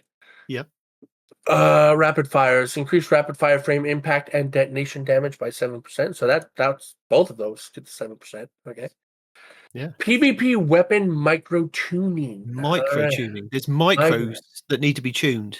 Yes, like micro machines. I used to love those cars back in the day. All right, here we go. This global the global weapon tuning that we made to Crucible in our 7.3.5 update was done in the form of a perk that was applied to all players the moment they loaded into a Crucible game. While this gave us freedom to iterate far more rapidly, the font you picked is not pleasant to me. While this gave us freedom to iterate far more rapidly than normal, it came out at the cost of not having nearly as much granularity as we normally would in terms of balancing weapon subfamilies. In Revenant, we have undertaken the task of moving all of that tuning out of the weapons and into the base PvP damage values, which means almost every primary weapon in the game has had its damage changed by a small fraction of a percent. Tell them the good news. Fraction of a percent. I'm trying to figure out what this means. All right. The good news is that we went over these numbers last week. So if you're in a real need to hear us say them, then head over to last week's episode, number 297, at approximately 1 hour, 40 minutes, 32 seconds, where we tell you all about the PvP Strike Team update, or they're in this week's TWAB as well. Oh, this font is killing me. Your A's and your O's look exactly the same in this font, dude. I'm sorry. No, you're not.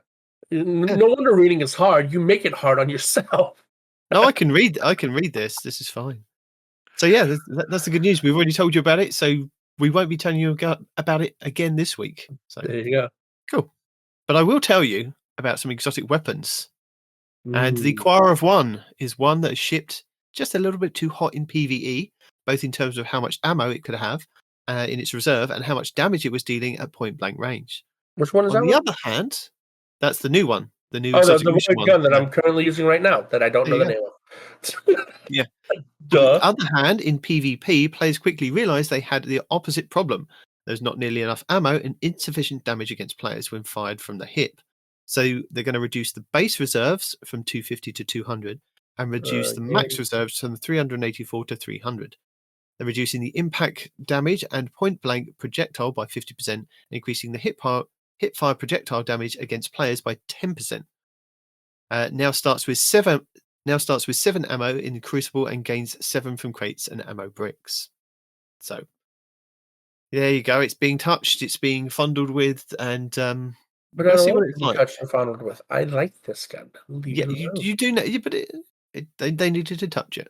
Why? You know what it is? It's the respawn adage that we like to kind of do. We give you an exotic weapon. It comes out the gate really, really hot.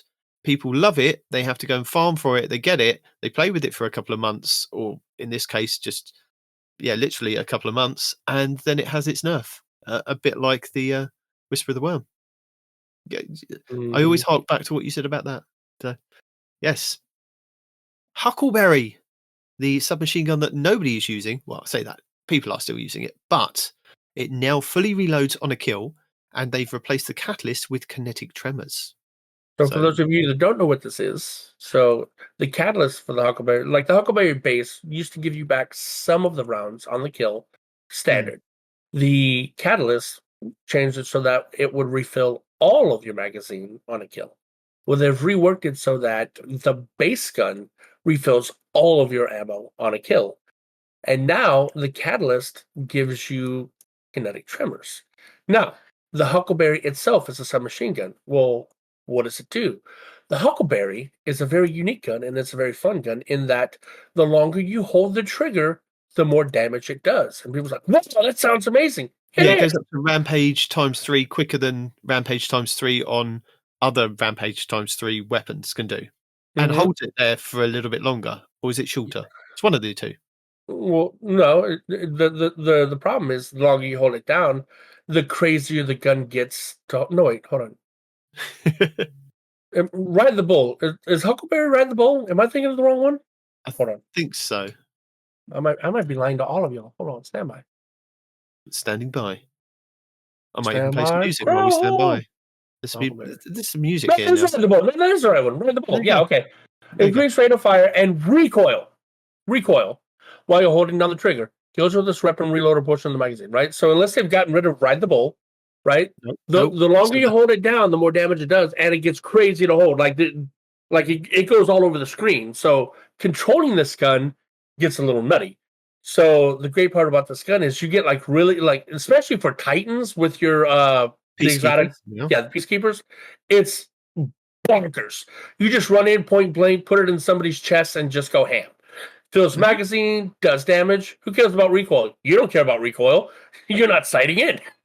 You're not far enough away for the recoil to matter, But it just does so much nutty damage. It refills all the time. It's such a fun submachine gun. And it's been around since damn near the beginning of D2. Or close to the beginning. It's a Tex Mechanica, isn't it, as well? Mm-hmm. Sure is. So anyway.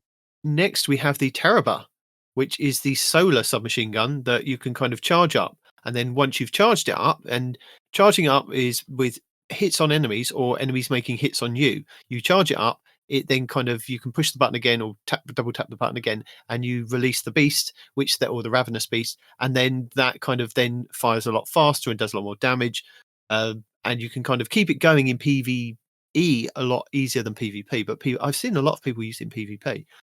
So they're going to change it. When Ravenous Beast is active, you gain damage resistance against incoming solar damage, 50% versus combatants, and 15% versus players. So apparently they're going to lean more into like the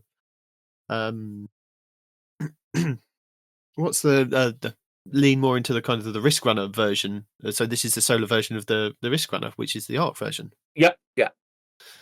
Symmetry now gains a stack of dynamic charge on kills. Do you still get the damage bonus too, though? Oh yeah, they haven't taken that. You get damage bonus and damage resistance now, so it is literally the solar version of the Risk Runner. No, because the Risk Runner is easier to proc. You don't have to charge up the Risk Runner. The Risk Runner is you just take arc damage and it happens. This you have to charge up for it to happen. So it's a little more complicated to trigger, but the effect seems to be the same. Yeah. Okay. Symmetry now gains a stack of dynamic charge on kills in addition to precision hits. Duality on Blackwing stacks for a max effect reduced from 5 to 3, extended the duration of the buff from 7 seconds to 10 seconds. Here's your boy, the Bad Juju. They've increased the lifetime of String of Curses from 3.5 seconds base to 5.5 seconds base, and if you've got the Catalyst, you're up to 7.5 seconds with the Catalyst. How cool is that? They've increased your magazine size as well from 27 to 36. And they also make a note that this weapon also appears to become more haunted than it has been than it used to be. So they've probably changed, like they say further on in the TWAB. Maybe. Yeah, they've changed some of the visuals on some of the weapons or some of the ornaments. So maybe that's one of the ornaments. See, I love the Bad Juju, but there's just so many good guns in the game that overshadow it, right? So the Bad Juju, for those that don't know, right? Because we get yelled at because we use these terms that people don't know, right? Okay, sorry. we gotta let people know what these things are because Symmetry was a scout rifle. Duality is a shotgun. Bad Juju is a pulse rifle. All exotic. There you go. Yes, yeah. Covered. We're done. We don't need to tell anymore, do we? No. You brought up the Bad Juju. I have to talk about my gun, my favorite gun. So it was a really cool gun because it basically was the first gun that gave you super energy, and it gave it a lot of super energy, right? Kills refill the magazine fully. One of the first guns that did that. It also gave you Rampage, basically, and it granted super energy. So kills refilled magazine, gave you Rampage, gave you super energy, and fired full auto back before full auto was a thing. So this gun was amazing.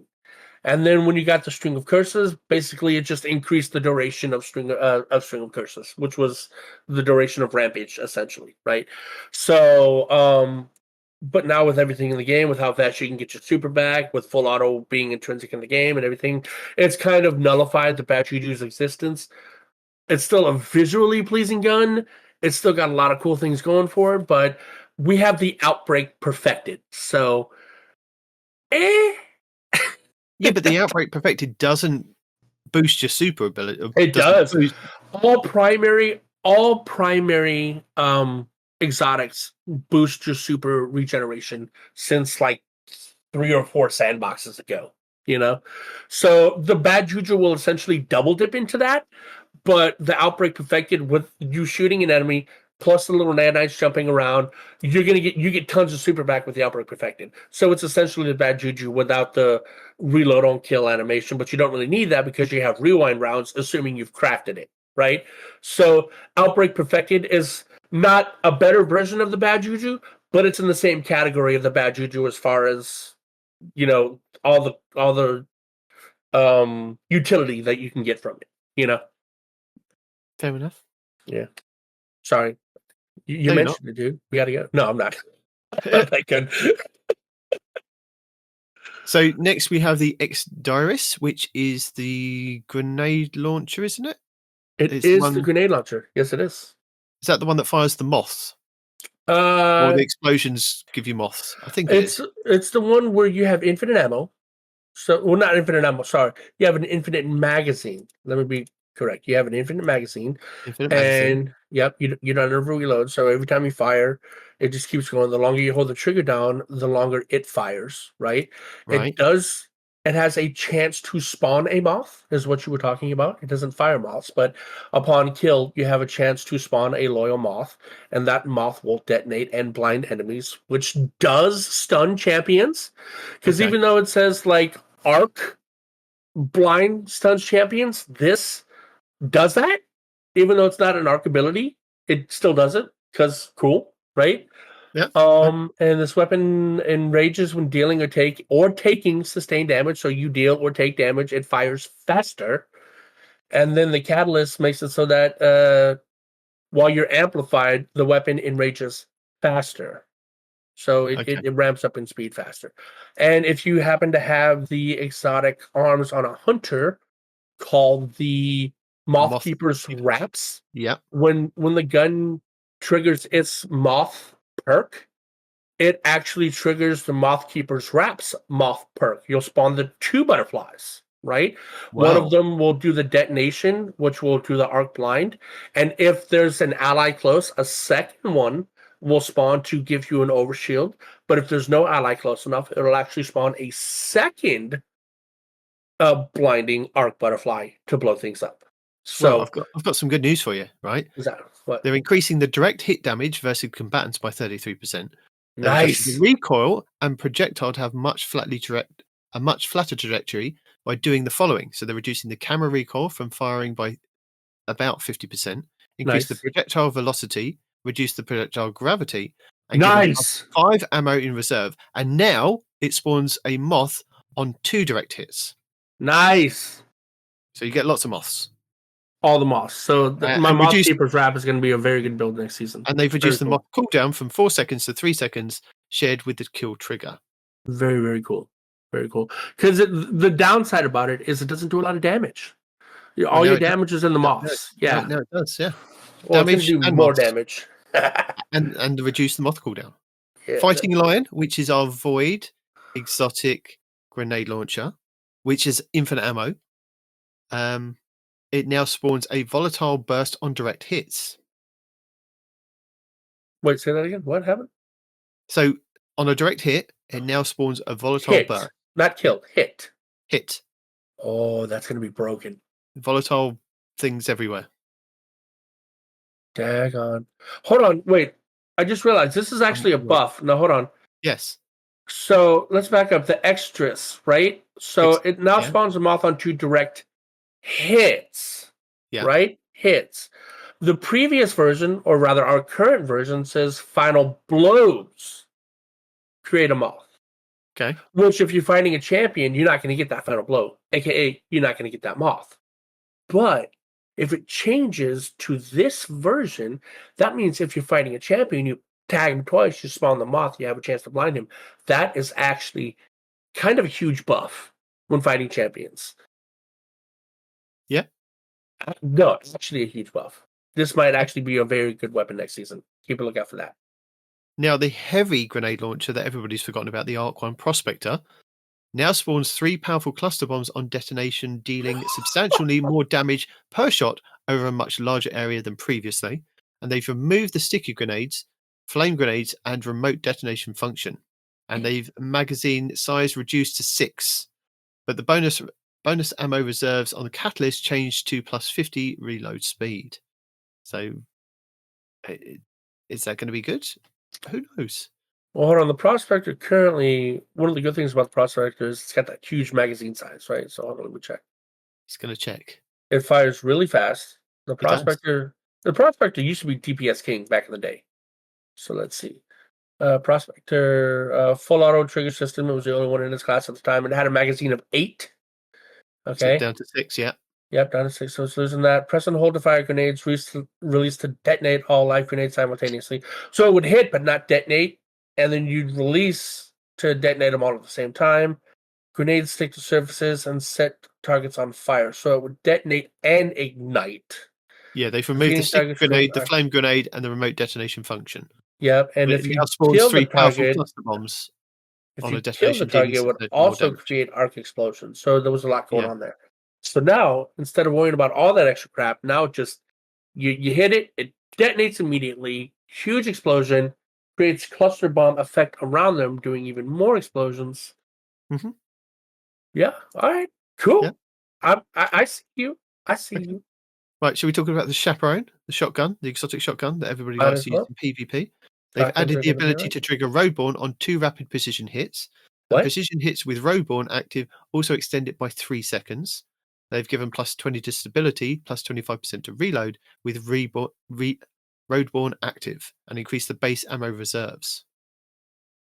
Roadborne. Precision kills briefly grant bonus handling, range, and precision damage. So it's a precision kill activates Roadborne. Yes, but they've added the ability to trigger Roadborne on 2 rapid precision hits, not kills, hits. So this must be a PvE thing for champions because it's going to be anti-barrier.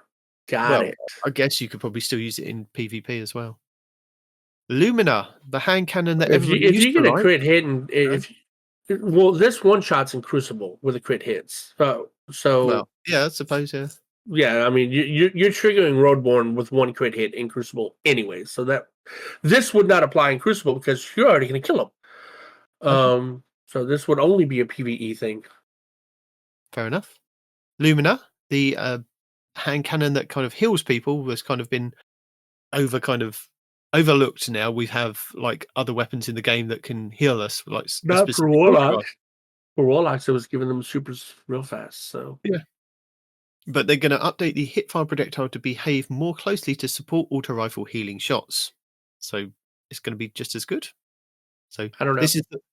This is the hand cannon that you get kills with, and then you can shoot out a little ballie to kind of go and heal your allies. Yeah. And also gives them a buff to do more damage when they're killing things. And then if they kill things with the buff, they send a little floaty thing back to you. You collect it, and it's kind of just keep repeating the process of healing and sending out more kind of damage and healing. It's good. It's a good weapon. Yeah. Yeah, but the auto rifle, that's you just have to hit an enemy a couple times, and it like charges up a bar, and then you can shoot your allies. Right? Are they saying they're changing the Lumina to do that, or do you still have to get kills with the Lumina? Well, it says that they've updated the hipfire projectile to behave more closely to the support auto rifle healing shots. I don't know what that means. Do you? Well, what do you have to do now with the auto rifles? You kill something, you then shoot at your ally, and it heals them quite fast. I'm guessing that they've updated the projectile to be a lot faster to get to your ally. Well, the for the auto rifle that does that, the rounds are kind of like spinny, kind of like they don't fire straight. They kind of wave through the air, all weird and whatnot, right? Yeah, but it goes quite fast. Is that not really faster than the Lumina? Maybe. I don't know about Lumina. I've never used it. Well, we'll find out next week. Yeah, but we have some weapon perk changes. Apparently, Slice, the strand perk, was not working in Crucible. It's now going to work correctly in Crucible. Slideways can now be refreshed if you slide again following a completion of the initial slide. So that kind of nerf to the slides, sliding and then sliding again, that you couldn't double slide. It's now kind of okay now as long as you kind of complete the slide. Alloy mag now increase the reload speed when the magazine is near empty. Auto-loading holster increase the time to reload by 1 second for both base and enhanced. Reconstruction increase the time to start reloading by 2 seconds for both base and enhanced. Master of Arms can now stack up to 2 times. One times grants 15% damage for 7 seconds, and 2 times grants 25% damage for 4 seconds and drops back to 1 when the timer expires. And the Dawning Origin removes the time limit between kills. Now requires a kills in a life instead of rapid succession. And we have changes to Iron Banner perks. Iron Reach, Iron Gaze, and Iron Grip all kind of gave you a downside or a penalty if you kind of leaned into the Reach, Gaze, or Grip. So they've reduced the downside stat penalties from -30 to -20 at base and -25 to 15 for the enhanced. Cool. So that's good. Because if you leaned right into kind of, I can't really remember what the. I say that I've got some weapons that have Iron Reach and Iron Gaze and things. So of course I have. So let's have a quick look. Let's look at one we've enhanced. I'm finding all these Iron Banner weapons, and none of them that I've got haven't got on. Well, Iron Reach is a nerf to your range, right? Iron Gaze is a nerf to your. Yeah, I just wanted to kind of quickly go over it. So there is, Iron Reach. So as an example, Iron Reach is plus 20 to range, but minus 30 to stability. So stability, that's right. Yeah. So yeah, and Iron Grip. Yeah, I haven't got an Iron Grip one, but yeah. So yeah, those are being changed, and a bit like we had with the perks that kind of had the downside, the enhanced perks. They kind of got removed just to make them better, and yeah. Weapon mods. The landscape of the weapon mods has been stale for quite some time, so they're adding a few new ones to create a bit more variety. And this set of mods is testing the waters for potentially adding more mods in future releases. So the combo stat mod, which is a bundle of 2 stats, +6 and +6. This one's going to be called Ballistics, which is going to give you range and stability. Tactical is going to be reload and handling. Aerodynamics, it's going to be blast radius and projectile speed. Tension is going to be draw time and accuracy. Edge is going to be charge rate and guaranteed guard resistance. Anti-flinch is 15% flinch reduction. And then we have ammo finder enhancement. So special ammo finder enhancement, progressively roughly 10% faster per kill with this weapon. And then heavy finder ammo enhancement, progressively roughly 10% faster per kill with this weapon. And then we have some optic mods, which allows customization of weapon zoom. So we have marksman optics, which are sniper rifles, linear fusion rifles, scout rifles, bows, machine guns, trace rifles, and rocket launchers. And we have the marksman optics, which is high, which gives you +2 to zoom, and marksman optics low, which gives you -2 to zoom. And then we have CQC optics, which is hand cannons, pulse rifles, auto rifles, submachine guns, sidearms, fusion rifles, breach grenade launchers, drum grenade launchers. And CQC optics high is +1 in zoom, and the low is -1 in zoom. And then we have synergy, which is escalating chance to spawn a subclass bauble. Yeah, escalating chance to spawn a subclass bauble matching this weapon's damage type. Kinetic weapons spawn an orb of power instead. And stun loader partially refills the magazine on stunning a champion. And future thoughts, there's more to come. That's the TLDR on that one. There was a whole kind of, this is how we're feeling, this is what we're looking at. Yeah. There's just more to come. Just trust us. More to come. And there's definitely more to come with Hunting the Scorn, with the new gear that we've got this year, or with this episode. Let's dive into these. They all share the same origin trait called Dark Ether Harvester, which we kind of talked about earlier with some of the mods that are going to be on our artifact. And their perks can also be enhanced. And during Act 1, you'll have the following 7 available. So we have Insurmountable, which is the Void Precision Frame sidearm. Column 3, we're starting off strong here. Redacted. Then we have Repulsor Brace, To the Pain, Threat Detector. Strong redacted. Attrition Orbs, Demolitionist, and Air Trigger. Column 4, we have Destabilizing Rounds, Desperate Measures, All for One, Surrounded, Rampage, and you've guessed it, Redacted and Harmony. Love it. Sovereignty, we've got the Void Adaptive Frame Sniper Rifle. Column 3 will be Explosive Payload, Discord, Reconstruction, Enlightened Action, No Distractions, Demolitionist, Strategist, and no redacted Strategist. there. So I'm strategic. I'm a strategist. Column British. 4, Harmony, Desperate Measures, Precision Instrument, Box Breathing, Adrenaline Junkie, Firing Line, and Redacted. There we go. Red Tape, which is the Stasis Lightweight Frame Scout Rifle. Double Redacted for Column 3. Oh no, triple Redacted for Column 3. Keep Away, Attrition Orbs, Fourth Time's a Charm, and Envious Assassin.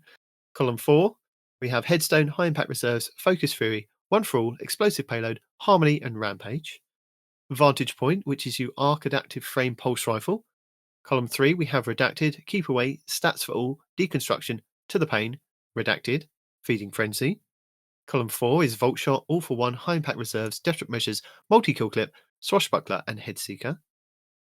Oh my word, what's the name of this? Exuvave? Exuvave. I'm going to go with that one. Stasis Aggressive Frame Hand Cannon. Column 3 is redacted, triple tap to the pane, Encore, redacted, stats for all and outlaw, with column 4 showing you headstone, precision instrument, desperate measures, adrenaline junkie, redirection, harmony, and one for all. Bittersweet, arc adaptive frame grenade launcher. Column 3 is reverberation, strategist, stats for all, unrelenting, perpetual motion, attrition orbs, loose change, and redacted. Column 4 is redacted, cascade point, explosive light, bait and switch, harmony, killing tally, and frenzy. And liturgy, which is the stasis double fire grenade launcher. Column 3 is redacted, envious assassin, overflow, reconstruction, pugilist, slideways, surplus, and redacted, with column 4 giving you chill clip, harmony, lead from gold, swashbuckler, chain reaction, desperate measures, and one for all. So the chill clip is going to be nice, and the fact that it's a double firing stasis weapon, probably every shot you can be able to freeze an opponent. That's pretty good. Mm-hmm. Yeah. They have given us a little bit of an update on the seasonal weapons and why, the reasons of it not being crafting. So in their Developer Insight Core Game Rewards article, they briefly discussed the future of weapon crafting. While those changes are months away and they're not ready to share them in detail, they can comment on the new direction that they're moving towards with Revenant. So as they look back into Into the Light, they believe that part of the success was the chase for the brave arsenal weapons, because you couldn't craft them. So it was kind of, you had to keep going in there and playing over and over and over again to kind of get the rolls that you want, and hopefully get the gold ones to kind of drop with the double and triple perks. So with the achievement system helping to focus the pursuit, that you could kind of go to the little statue and go, I really want that one, and you'd be given not that one many times, but it swings and roundabouts. Now Zavala helps you with chasing that pursuit if you want to kind of play Onslaught. So they want to move more towards that experience. So starting in Revenant, the seasonal weapons will not be craftable. Perks can still be enhanced using the extra materials. There will be updates and unlocks as you play through the episode, and target specific weapons, and even get extra perks per column. Crafting will remain a way for players to get the role that they desire, and it's not going away. How are you feeling about this? Considering how I'm currently having a farm for the heal kill grenade launcher, still not a fan. To me, this says my vault's going to be filled up, or my postmaster's going to be filled up, because I'm going to be getting a roll and we're going, well, I like that roll, but and I've got this other one that's now just dropped. I like that one, and now I like this one, and I'm going to keep collecting them until I can kind of get a chance to play with them and go, right, I just want that one. Or Astacross tells me that I'm looking for the wrong one, basically. Yeah, well, my vault's been full for a while. I'm at 699 of 700 perpetually. So I'm not talking about my vault anymore. It's off the table for discussion. Yeah, I mean, it's just, hey, we're going to take away the thing that's been helping you with the vault space that we refuse to give you, and we're taking it away, and we're not giving you more vault space. So yeah, because I'm not disputing the fact that I do like the chase of the weapons. It is really cool to chase those weapons. Yeah, you chase it until you craft it, then you get your roll, and you get rid of the extras.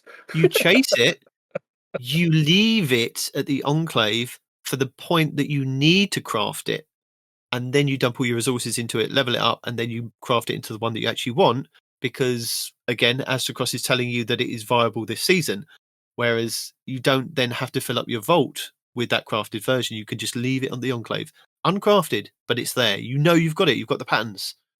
And you can craft it however you want out of those rolls. Yep. That's how I work. That's how I roll. When I'm chasing rolls, I'm like dumping like 5, 6, 7 versions into the vault or into the postmaster and going, I'll measure them up against the other ones and check them out later. But yeah, that's a good way to do it. I haven't done it like that. That's a good way to do it. I've been getting the God roll and putting that one in my vault, but yeah. That is probably a better way to do it, honestly. Yeah, unless it's like the go-to weapon for that season, I'm like, well, I don't need it now. But if somebody at some point says, go and get this weapon out of your Enclave or out of your vault or whatever, I've got that option to kind of then go back to. So it's my third option. So I have the vault. My fourth option. I have my vault. I have my characters. I have my postmaster, and then I have the Enclave. So I'm up to 4 storages. It's terrible. It really is terrible. Well, no, it's not terrible. It's because you have to do this. It's terrible they force you to be this creative. I don't as have far to. as your management, though.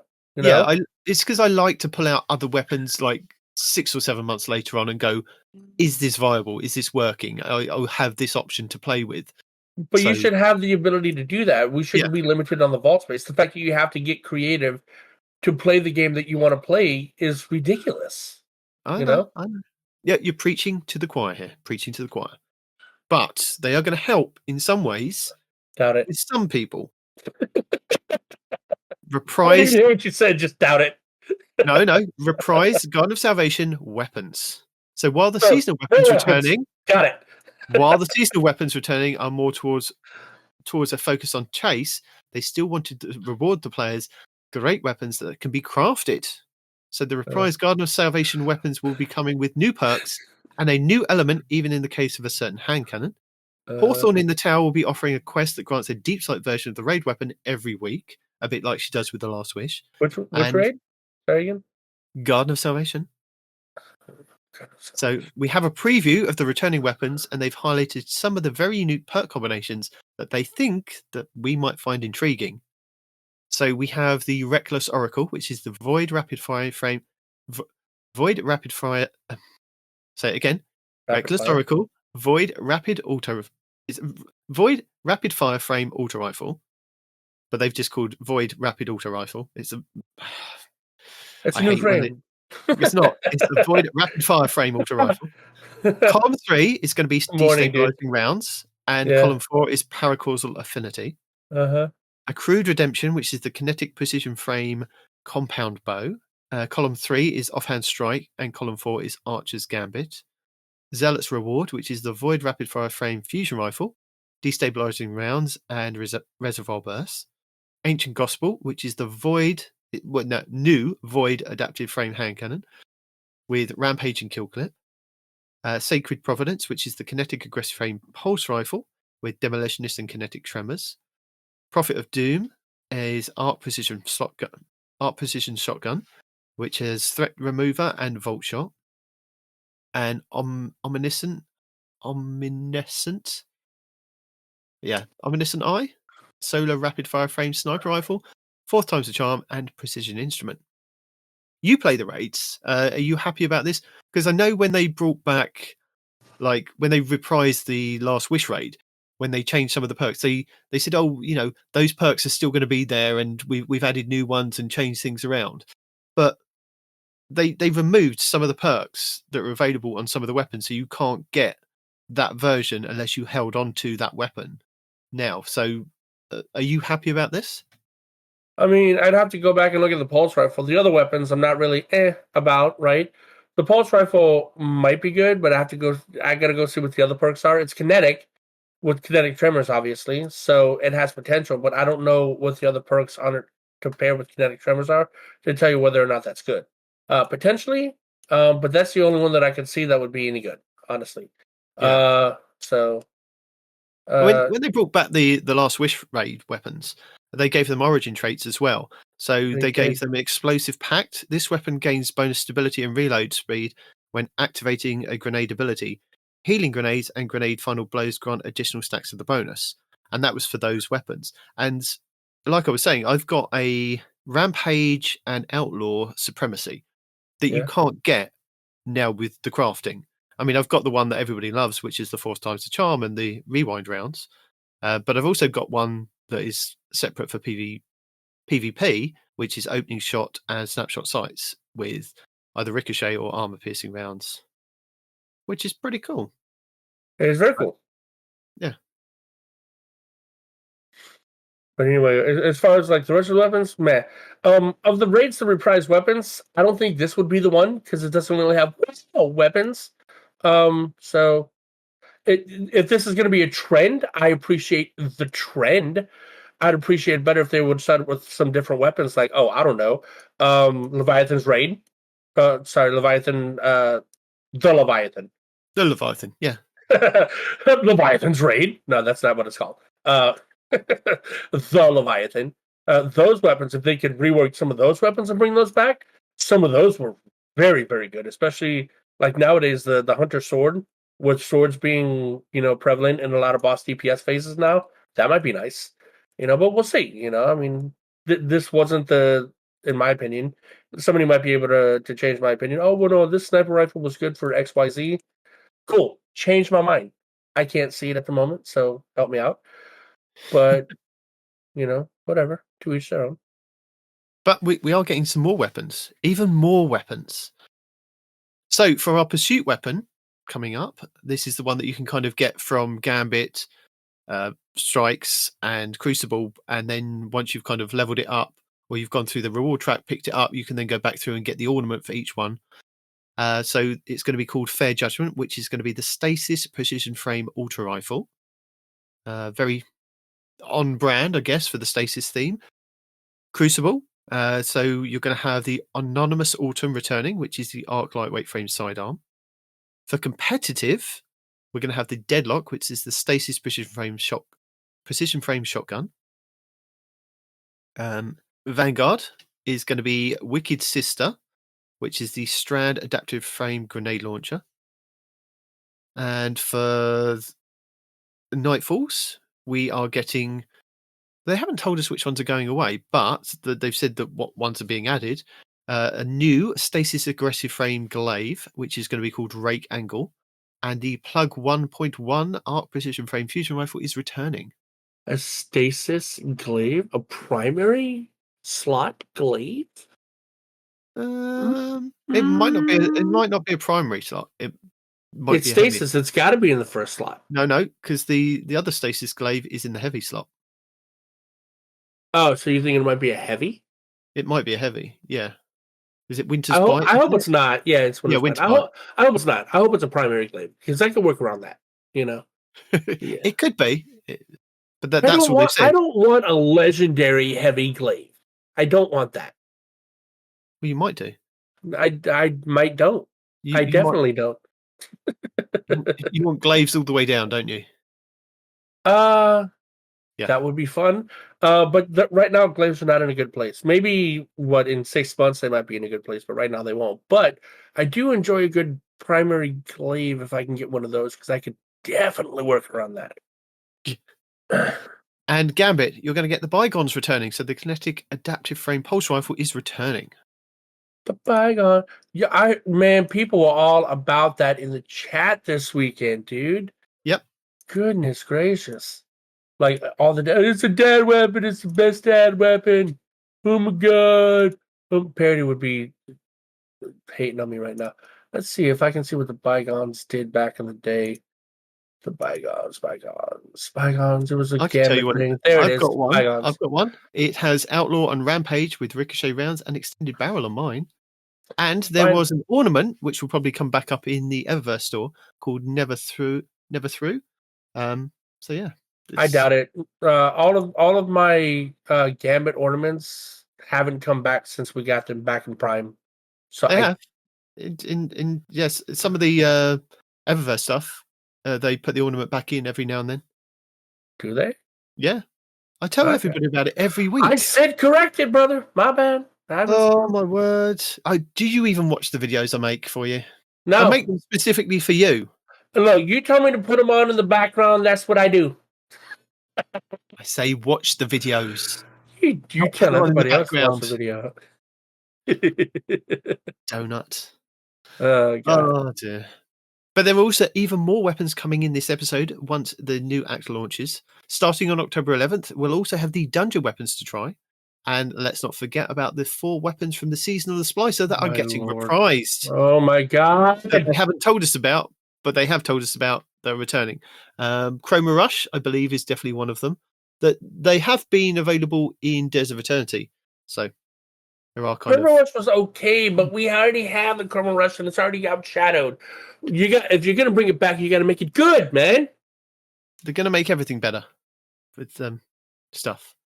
But have you noticed there's a set of weapons that are missing from the previous section? So gather around the fire. Wolves old and young, Lord Saladin has some news to share with us. And as a reminder, he still goes by Valus Forge for the Cabal Empire now. But no, he doesn't. We are still allowed to use his old title, apparently. I'm calling him useless. So to honour the old traditions, his Iron Banner will be back in the tower for 2 consecutive weeks, starting November 5th. So we're going to stick with the back-to-back Iron Banners. And to reward you, you might want to kind of hone your skills in the Iron Banner again, because he's brought new armor, complete new armor, not reprised armor, not armor kind of that we've seen before, brand new armor called the Iron Intent armor set, and you can see it in the TWAB. Respawn probably look at it on the I'm stream looking at it now. There you go. It's just me. Very Your cool. shoulders are not nearly big enough for a Titan. What is no, this? that's what so is, cool. What it's are these new shoulders? Iron Banner. I love new Iron Banner stuff. And we've got some weapons returning and a new weapon. And the first one is going to be the Stasis Rocket Frame Sidearm. Tinash's Mastery. Tinash's Mastery. Hit the microphone. Yeah, you did. Yeah. So this is going to have in column 3 air trigger, offhand strike, deconstruction, enlightened action, impulse amplifier, loose change, and reverberation. What's that one? Reverberation. That's when you hit something, it reverberates and gives extra damage. I'm gonna hurt you. Yeah. Column 4, Adagio, bait and switch, chill clip, desperate measures, frenzy, one for all, and surrounded. And none of these look any good. What? Returning weapon is the Archon Sunder. It's going to be a stasis high impact frame machine gun with air trigger, enlightened action, redacted, dynamic sway reduction, envious assassin, 4 times the charm, high impact reserves in column 3. Column 4, we have desperate measures, onslaught, headstone, killing tally, tap the trigger, target lock, and rewind rounds. Hold on. Back up a little bit. Hold on. I'm backing up. What? They're bringing in a brand new stasis rocket frame sidearm. Brand new. Never happened. Yep. They don't give it any stasis perks except chill clip. Chill clip. That's it. Yep. Right? Chill clip's going to be good on it. Yeah, would be better? Chill clip and freaking headstone, for example. What about Adagio? It's in the same column. I'm not saying that it's not in the same column. But like column 3, column 3 is almost useless. Like I heard, stasis rocket sidearm. Awesome. Column 3, reconstruction. It doesn't have reconstruction, it has deconstruct. No, deconstruction. If it had reconstruction, that'd be awesome. It doesn't have that. The closest thing you get is enlightened action for faster reload speed, but even that is meh. Right? Impulse amplifier is what? Faster. The projectile's faster, I think. Right? So that's kind of okay. But column 3 is just. Well, we'll see. Awful. You moan about everything, you do. Dude, look at this. I've looked at it. It looks good. I'm gonna get it. This is the look what I can do moment for the first ever stasis rocket sidearm, and this is what they present to us. I'm gonna clip this bit and I'm gonna play it back to you. When you get this sidearm, you go, it's amazing. You need these 2 things on it, and we have to come back to this. The chill clip is going to be good, but they've given us really nothing in column 3. You're going to have to settle for enlightened action or impulse amplifier.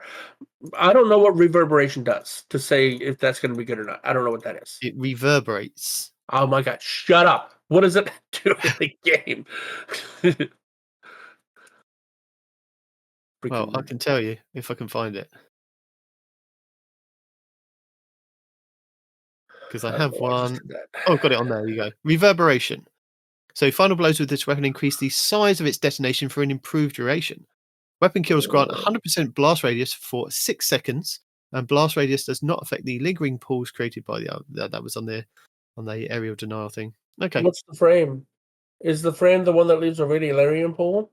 No, because that's me just reading off my grenade launcher, which is the lost signal that's got it on. Because if you increase the blast damage on a rocket sidearm, that could be beneficial, but it would have to tie into the stasis somehow. Either like a radiolarian pole or a stasis ice crystal, or maybe we'll see what it kind of does, and what the origin traits can be, because it depends on whether it's. I know it probably. That's what I'm saying. Like, what's the origin trait? Because that's going to matter. Well, yeah, they don't say it's going to have the Iron Banner one, but is it going to have kind of a specific origin trait of a foundry or something? So I hope it doesn't have that Iron Banner one. That's stupid. No, but it's going to have them anyway. So when I was explaining about the bad juju earlier, They then go on to explaining about fixing some weapon ornaments. So hello from the player gear system and workflow team. They found an issue with certain weapon ornaments that caused them not to look the way that they were supposed to. This includes bits of extra geometry that shouldn't be there, extra decals, and corrupted textures. And it's something that can happen when new ornaments are made for old weapons. And then they give us an example of the theoretical the ornament for the Cold Heart in the TWAB, and they show you before and after picture. Yeah, I mean, the after one looks a little bit more kind of glowed up, so cool. And with the launch of Revenant, they're including a fix for all existing weapon ornaments that had this issue. They haven't listed them apart from that Cold Heart one because it was the worst offender. Just check the patch notes next week for the full list. And then we have the Reinverted Spire, which is the Inverted Spire re-inverted. Is it going to be called the Reinverted Spire, do you think? Or is it just going to be the Spire? Oh, who knows? So there's a new narrative to go with the updated Inverted Spire, because this time the Vex are the main enemy present, and that means there will be terrible defenses installed with new units deployed. Don't just love Wyverns. Spoiling any further would be rude and ruin it for the fun for everybody. You have been warned. And this potentially could be the first Nightfall that we get. I'm a 50-50 chancer on this one. I think that we're going to get that as the first week of the Nightfall. Because the Inverted Spire? Yeah. Why tell us that, we get... Because it would then... Maybe it leans into kind of what happens at the end of the story for Maya Sundaresh, of what happens on Nessus with the Inverted Spire.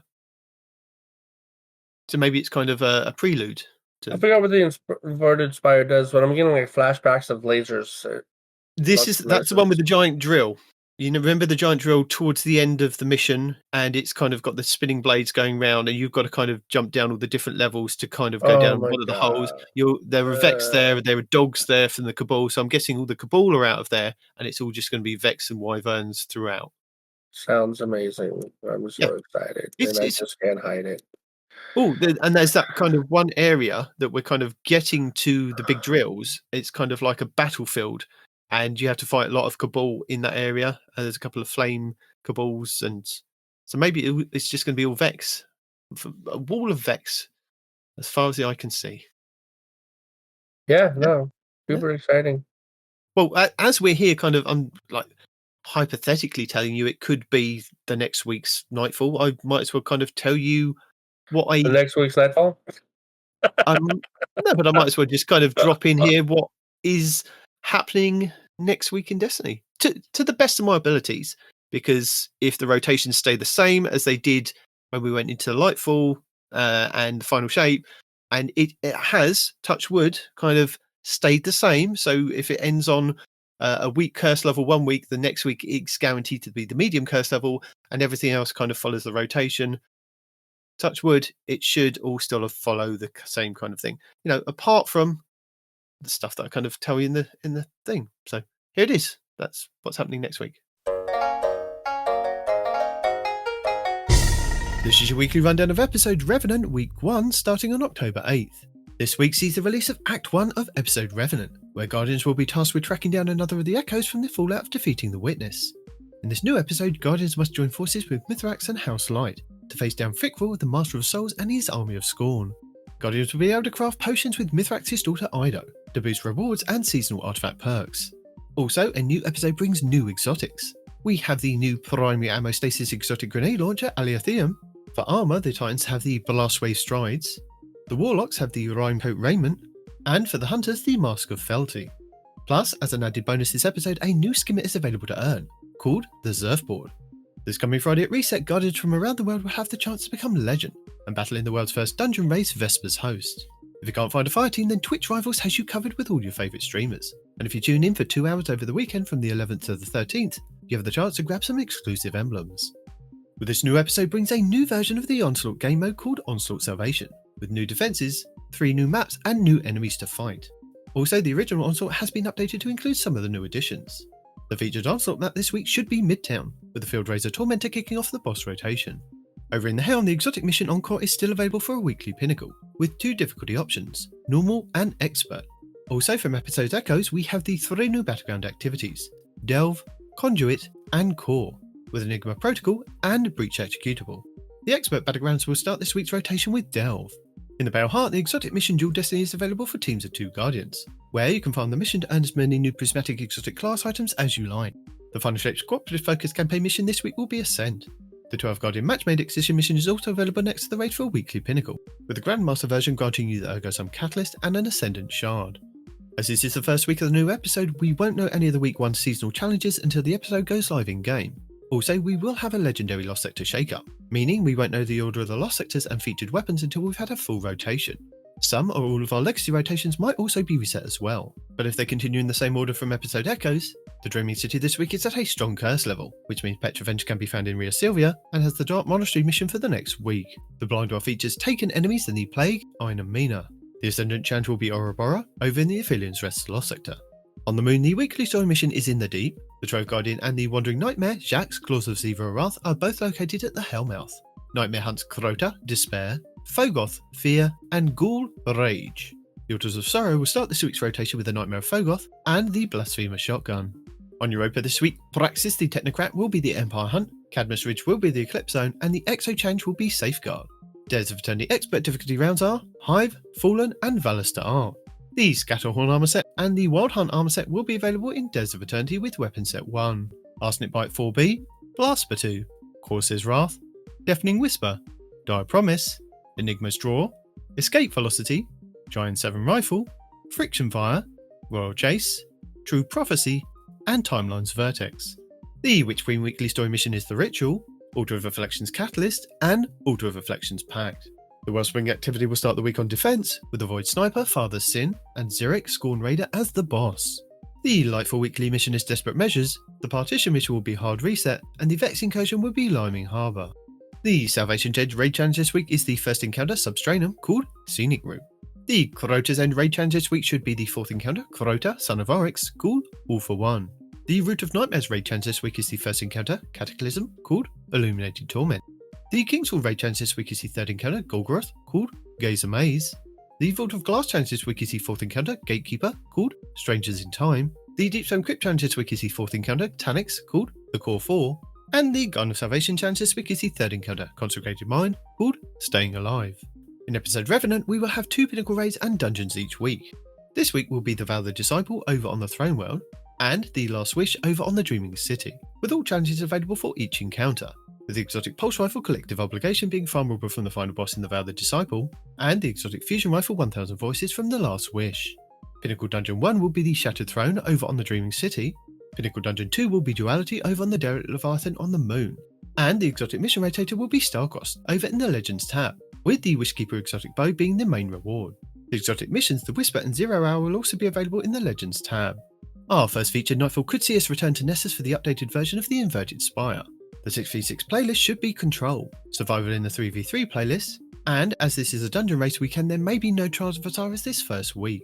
Still available is the Destiny 10th Anniversary in-game celebration event, and don't forget to keep an eye on Zer this Friday at Reset to see if he's offering another chance to grab a random rolled exotic class item for 41 strange coins. And that's it for the first week of the Final Shape episode Revenant. And 3, 2, 1, we're back in the room. We're back. Respawn. We're back. Okay, cool. Bungie are having their first ever Discord quest. So, do you enjoy hanging out with your fire team on Discord? No. Sometimes we do. Sometimes we like hanging out with other people in there. Are you interested in freshening up your style courtesy of a brand new shader?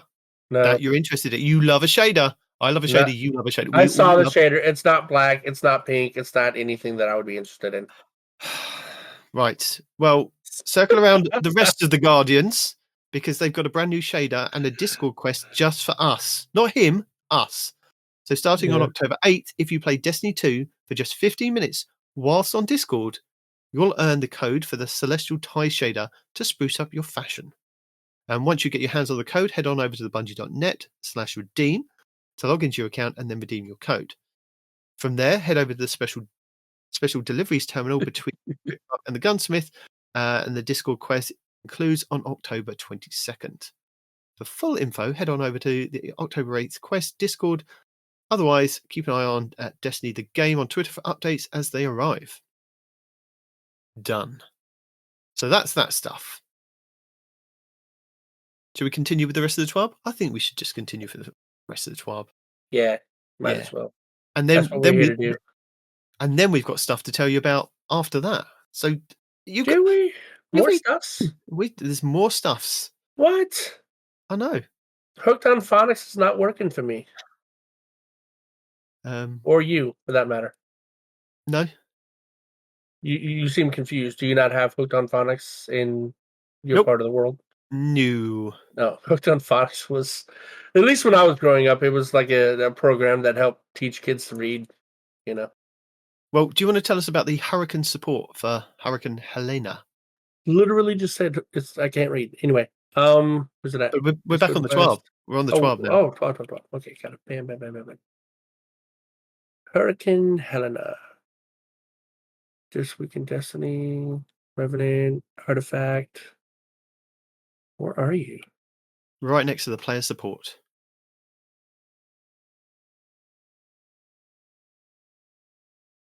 Bruh.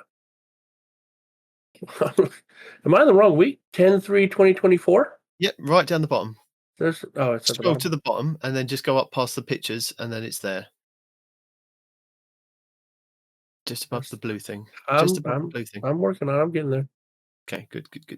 There's the guns. There's the weapon mods. There's the perks. We've done all that. We've done the heavy lifting this week. I'm looking for this damn thing. Noble, he needs a hand. There it is. All right, got it. Cool. All right, got it. All right. Last week, Hurricane Helene made landfall in the United States as an extremely powerful Category 4 hurricane, devastating communities across Florida's Gulf Coast, the Carolinas, Georgia, and much of the Southeast. Our heart is with all of those who were impacted and are just beginning the road to recovery. Bungie Foundation partner organizations, Team Rubicon, and Direct Relief have both been on the ground since the immediate aftermath of the storm and are doing tremendous work to help these communities recover. Direct donations right now are critical in meeting the needs of those affected by these storms. So they've been on the ground helping with the immediate aftermath. Direct donations right now are critical in meeting the needs of those affected by the storms. Team Rubicon's veteran-led volunteers are working across the Southeast, clearing debris, freeing up roads, preparing for large-scale responses across the region. There's a link inside the TWAB that says click here to donate and support this vital work. And then there's another link that says and learn more about volunteer opportunities with Team Rubicon. Direct Relief is coordinating with local health centers and free clinics on medical needs and has made available $74 million in medicine and supplies to health organizations impacted by Hurricane Helene. Learn more about and this is another link, learn more about Direct Relief's work and donate or start a fundraising campaign via Tiltify today. I don't know how to pronounce this word. It's a company for donations. No, that's fine. If you want, we'll put that link in our show notes so that you can go directly to the Tifity campaign to help support. But now, Respawn, I would like you to do your best Peroty impression by giving us the player support report for this week. All right, give me a second. My heart's beating a little fast and my jaw's tense. I'm a little heated at the moment. Well, that sounds just perfect parody because he gets so heated about his player support report. I bet he does. No, he doesn't. He's just kind of nonchalant about it. Update 8.1.0. Next Monday, maintenance for update 8.1.0 will begin. Below is a timeline of events. It's all the usual crap. It's going to be downtime. Don't try to log in immediately at noon. You're going to be disappointed. Claim your seasonal rewards. Claim it all before the new season starts. Otherwise, it's going to go away. This includes season pass items, season vendor items, Shack, Zavala, Drifter, Saint 14, Hawthorne, Banshee 44, Raoul, Zur, and Bungie rewards. And that's it? It does look like that, yeah. And then it gets into the artist of the week. I feel as these wonderful Guardian action figures become in handy when completing Verity and Salvation's Edge. They look incredibly detailed. Looks like somebody's gone out of their way to make some Destiny figurines with the plant armor. This is by Necrolitis via Twitter/X. We have extra AOTW art of the week, just because, well, it's very good. This looks like our Guardian and somebody else. I don't know what's going on in this picture. The art looks good, and if this is hand drawn, it's even better. But I don't know what this is supposed to depict. It's almost like two Guardians touching in the mirror. Oh, I see what this is. This must be a Kindergarten versus now. That's got to be what this is. I see. Yeah. So Cool. when you started versus now. Okay. I see. All right, cool. That is pretty cool. Now that I'm kind of seeing what it is. All right, nice. Very nice. Yeah, because there's your starting weapon, your starting armor, your starting submachine gun versus how you look now, all beefed up and ready to go at it. We got some movies of the week. No matter how many times they get wiped away, you will never stop punching them in the face. That's a Titan punching. What do you call those? Titans. Hunters in the face. No. No? Warlocks in the face. No. Who are we punching in the face? It's not a who. It's like lots of scenes of somebody doing a thing. Montage. There you go. Titan punching montage. Okay. We also have an extra movie of the week just because this fail is too perfect not to be in here. I didn't see this one. Let's see. They're fighting Riven. All right. Somebody's got a golden gun. And end scene. Oh, I see. he was putting to fire the golden gun, and then they got teleported out, so he blew his load too soon, it looks like. Sucks to be you. Anyway, nice. So, and that's the end of the TWAB stuff. But as I said at the beginning, we are now going to go back to the live stream stuff and give you a little bit more TLDR on what is coming in the future. Because we didn't want to kind of tell you the future stuff first, because Revenant is the most important thing to kind of find out what's happening on Tuesday, because we're only a couple of days away and it's so exciting. Hunting vampire-y, it looks cool. Anyway, yes, so we're going to go back to the live stream that happened, and they brought on halfway through Alison Lures, the narrative director, and Robbie Stevens, the assistant game director, and they explained about the expansions. They were going to be, because we were questioning about what size they were going to be, and they reiterated, they're going to be medium size and they're going to be changing going forward. So the philosophy is to change the tentpole moment of the story to turn into two big moments and fresh content and new story. They mentioned that the size of these expansions are going to be similar to the Rise of Iron, which is really exciting because the Rise of Iron was pretty big for Destiny 1 because it had to fit in, didn't it, to kind of bridge the gap between what we were getting with Destiny 2. If I remember rightly, it was like, we're going to give you all of this stuff so that we Rise of Iron was the whole Siva thing, right? Yeah. Okay, Siva, and we got the new social space and things. So, I mean, it's looking promising with them mentioning that it's around the size of Rise of Iron. They do say that each will have a campaign and bigger structure to dive into, like the Dreaming City, compelling story for the next story of full unique experiences, and things that we haven't experienced in the past. So when they were talking about not doing it non-linear, so that you can go to A to D to C to B and all over the place, they kind of doubled down on what they were kind of telling us from before. They want players to be in the driving seat to discover these worlds, and they want to support us in searching for ourselves and, the discovery of things. And the kind of going to the helm, listening to somebody, like I think you were saying last week, going to the helm, listening to somebody, then going to somewhere else and speaking to them directly. That was something that they kind of highlighted that they were really frustrated with as well.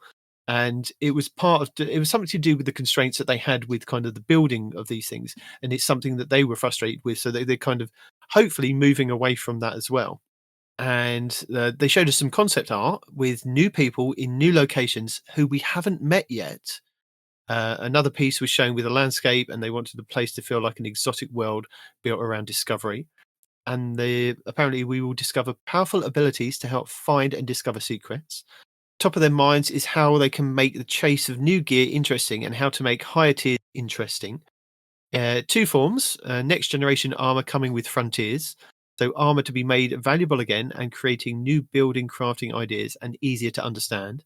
Large stat reworks, fewer stats on each piece of armor, making it easier to navigate. And then they kind of did a brief overview of the developer insight into the next generation armor, which we'll kind of cover. They mentioned the set bonuses for armor pieces, and they're doing 2 and 4 kind of bonuses for the armor because they still wanted people to be able to put on an exotic, which is quite cool. And they mentioned the Tex Mechanica bonus, and it was like they mentioned the Chroma Rush was coming back for Revenant. Bungie is aware of the feedback around why do things matter when playing, and mentioned new customizable difficulties will really push the need for the best gear in the game. So yes, there was lots in the live stream. Again, we will link it in the show notes. If you haven't seen it, or if you have seen it, it's really cool. Again, a lot of Onslaught play in there. So, but as they mentioned towards the end of it, they went into the next generation of armor. So no, they didn't. They did. And then they released a blog on the Bungie website telling us. Exciting. And I've done a little kind of cliff notes for me and Respawn to kind of go through so that we can kind of tell you about the next generation of armor. You're so excited about this. I'll do the reading. It's fine. You can throw some Respawnisms in if that helps. Where we at? The next generation armor, TLDR. Yes, we are. Blah, TLDR. blah, blah. Okay. So this is a deep dive in on our future plans for armor. Compared to weapons, armor has been relatively unexciting reward for a few years. Nonsense. It's been exciting. It's just hard to get. In the year ahead, we'll be introducing new properties to armor and changing how stats work to make it easier to change mods around. Nice. So the TLDR is the armor will be a more active, interesting part of build crafting. Stats will be reworked to make more impactful, less confusing, and less constraining. Also Set bonuses will be introduced to give individual armor sets more unique identities and build crafting elements. Now, all right. I know they're introducing armor sets with these bonuses, but we did actually have armor sets with bonuses that you could put on Gambit Prime. And we love them because, again, like they kind of do with this, you can either do 2 or 4. And you could do the same in Gambit Prime. You could wear 4 armor pieces to get the full. You've got a different kind of perk for each piece. You've got a basic one for the one, and then you've got an enhanced 2 and 2 and an exotic. And 3. And then 4 kind of gave you like 4 different kind of. You were kind of the master at what you were kind of doing. Or you could do what, like you just said, you could do 2 and 2. So if you were kind of guarding the bank and doing slaying out, you could kind of mix and match with your kind of armor pieces to get kind of the best of both worlds, and as you said, have an exotic armor piece on there. People seem to kind of forget that we had this already, but it's nice that we're kind of moving back to that. But they didn't forget that went away long I mean, that was in Gambit Prime, and like that was how many iterations of Destiny ago? Good lord, long time ago, back in the day. It was. So since the last major update to armor in Shadowkeep's Armor 2.0, armor has settled into a relatively static part of the reward story. Once you have all your right stat rolls in place, there is very little else to look forward to, and the intrinsic balance of a stat value has a lock-in effect that makes it harder to want to swap anything else out. So for armor to be exciting again, it needs some unique properties, and stats need to be easier to manage without so much need of the finer tuning. So stats on armor will be changing in Codename Frontiers. So the Codename Frontiers is kind of the overarching, this is what we're kind of getting in the future, basically. So with Apollo and Behemoth, which are going to be coming after Heresy. So at the moment, we're going to be going into Revenant. Then we get Heresy, I believe, in February, and that will take us to June. And then we're looking at this kind of change coming in June, basically. So all of this kind of the developer insights stream that they did, talking about kind of going to future locations, changing up the way kind of the story is, and going all over the place with doing different things. That's all coming in the future, along with this armor change. So the first major change is the mechanics of the stats themselves. So stat effects will no longer be tied to a 10 points tier. So instead, every point in a stat will provide a benefit, because at the moment you want to kind of get to 10 points in each stat, because if you're at 9 or 9, say you've got 19 points in mobility, it will only count to that 10th point. So you need an extra one somewhere to kind of boost you into the 20s. At the moment, we're kind of stuck with that. So we've lost some stats here and there, unless you're kind of really fine tuning and tweaking your armor. So what they want to kind of do is make every point count towards something rather than kind of building to that 10-point stats. So stat effects will be capped at 200 now and not 100, with a range from 101 to 200, providing additional powerful effects building on the base effect. So in addition, the distribution of stats on armor will also be changing. Legendary armor will have a stat archetype, which determines the primary and secondary stat type, with a third stat being a free roll. The values of these stats should overall be spikier, leading to fewer points in a dump stat. The class slot, Hunter, Cloaks, Warlock Bonds, and Titan Marks will have full stat distributions on par with other slots. And they do give us a kind of picture in their blog of Chesty. And this kind of reminds me, I don't know about you, is the 1.0 armor that we used to have. And I do have like a 1.0 armor. Let me just go and find it for a second. Because, very slim. As in the 1.0 armor that we used to get, you used to only get stats in 3 kind of areas. Correct. So, the one I've actually got is only got stats in 4 areas. So maybe I've put something on that kind of. Oh no, it was you had an added perk, didn't you? Yeah. You had mobility, you had resilience, and you had recovery. I think were the 3. Maybe that was Destiny 1. Was that Destiny 1? No, it was part of Destiny 2 as well. In the beginning of Destiny 2, we only had the 3, and then they broke it out into 6. At least that's what I want to say, but I think you got me second guessing myself now. No, Destiny 1, the armor pieces that we got only gave us intellect, discipline, and strength. We got the others, the mobility, the resilience, and the recovery from other things in like as a kind of base stat for who we were, Titan, Hunter, or Warlock. And then when we went into Destiny 2, the armor 1.0 system that we had a different way of kind of working. So you would only get, say, a few points in each thing. So, for instance, I've got mobility as 20 on one piece, discipline as 10 in one, intellect as +5, and strength as +5. So resilience and recovery weren't a kind of thing or on that piece of armor. I then had to equip other pieces of armor to get resilience and recovery. So it looks like we're kind of going back to only having a few stats on each armor piece. And it's interesting that it's, again, strength, intellect, and discipline, very similar to Destiny 1. From the picture that they've kind of showed in their... Trip 100s are going to be easy. No.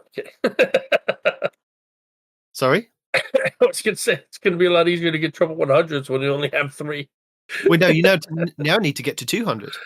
Damn. So apparently the results will be a smaller number of unique stats on any piece of armor, with larger contributions to these stats and even stat points providing a benefit, making each piece of armor more interesting and easier to evaluate. So some stats will be changing with 3 goals. Some stats will be changing with 3 goals in mind. They want to improve the specific weak stats that offer little value, reduce or eliminate mandatory must-have stats, and overall improvement of understanding of stats and their effects. And these changes are still under active development, but here are a few examples from the work-in-progress designs, which we will eventually include most or all of our current stats found on armor. So discipline, from 1 to 100, provides increased grenade cooldown reduction. From 101 to 200, provides an increase in chance to gain a bonus grenade charge whenever your grenade becomes available. And the stat could possibly be renamed to grenade to improve readability. Sensible. Strength, again, from 1 to 100 provides an increase in melee cooldown reduction. From 101 to 200 provides an increase in chance to gain a bonus melee charge whenever your powered melee becomes available. And stat renamed to melee to improve readability. Then we're going to get special ammo. From 1 to 100 increases the rate at which special ammo bricks drop from final blows. And from 101 to 200 provides an increased chance that a double-sized brick will drop. And the second major change to armor is to introduce set bonuses. Think of them like origin traits for armor. They represent the theme of the armor and allow you to reflect the fantasy in a way that your build plays. So set bonuses are perks granted to you when you equip 2 or 4 pieces of armor from the same set. This allows you to either commit to 2 bonuses from the same set or find a combination that fits your unique needs. And they're keeping the approach. We're keeping both approaches in mind as they take shape, as they're excited to see what Guardians choose to do with these new tools. Note that there is no bonus at 5 pieces because most builds are expected to have an exotic armor piece. So maybe the exotic armor piece could also have a trait bonus, Destiny. Way to put yourself in a box there. Well, maybe later. Baby steps. So, and they again give us a kind of little box of give us some information on kind of the perks. So as you'll see, perks will consist of either existing mods or will be newly designed. So they've included a few examples below that represent the general direction that they'd like to go in. So theme for Tex Mechanica, while shooting from the hip, you have increased movement speed and weapon handling, and effects increase when you score hits. So that's perks 1 and 2 pieces. That's perk 1 for 2 pieces, perk 2 for 4 pieces. The Tex Mechanica weapons have increased range and accuracy when hip fired. So think of this as if you get 4 pieces of Tex Mechanica for your Titan, you put on your Peacekeepers with a Huckleberry, you're going to get increased range and accuracy. You're going to get increased damage from your Peacekeepers. That's going to be nutty. That's going to be amazing. Well, I don't know about that. Yeah. So I don't want to be in that PvP sandbox. That's the Tex Mechanica theme. Non-stop aggression theme. Final blows with the freshly reloaded weapon heal you. That's perk 1 of 2 pieces, and then perk 2 with 4 pieces. Damaging a target with a shotgun or fusion rifle increase the damage it takes from those weapons for a short time. Demolition expert. Perk 1 of 2 pieces. Direct hits with explosive weapons temporarily increases their reload speed. And perk 2 of 4 pieces. Repeated direct hits with explosive weapons temporarily increase grenade ability damage. And then we have Vanguard Operative. Activating your grenade gives you and your nearby allies damage resistance against combatants. And then for 4 pieces, defeating champions with a finisher generates special ammo for you and your fire team. What are we thinking about that? Are we thinking of this is a good thing? I'm thinking it's good on paper. I'm thinking farming for new armor with the perk that you want, with the stats that you want, is going to make it even more of a headache. And then if you add in artifice on top of that, well, that was one of my questions. They do a frequently asked questions, but that nowhere do they mention artifice armor, because artifice armor at the moment it's the one that you're kind of searching for. High stat artifice armor is a good thing that we're kind of looking for. Yeah. But where's that going to be placed in this new kind of? Is there going to be artifice armor around? Is it going to have stat bonuses, or is it going to be worked into this kind of new armor system? That's something that they haven't addressed yet, that I'd like them to kind of just come out and tell us. But frequently asked questions, what would happen to my old armor? So old legendary armor will be changed as little as possible, but because the change to the stat mechanics and types are global changes, old armor pieces will have their stat types but not their values changed around. When possible, these changes will be to the most similar stats, but with some stats being fundamentally reworked, this won't always be possible. What about exotic armor? Updating the exotic armor pursuit is on our roadmap, but won't be part of the initial update that is focused on legendary armor. So to make sure that the exotic and their build-defining perks remain a compelling option, they're working out a design that will also allow players to update their exotic armor to bring their stat bonuses in line with the change to legendary armor. And the exotic class items introduced in the final shape are a special case, even though legendary class items will be gaining full random stats. With this update, they don't wish to change any additional randomness to the exotic class item chase. Instead, they will be providing a method for players to update their existing exotic class items with the additional stats of their choosing to bring them in line with the stats of their choosing. Yeah, of new legendary class items. So yeah, they're gonna. That's it.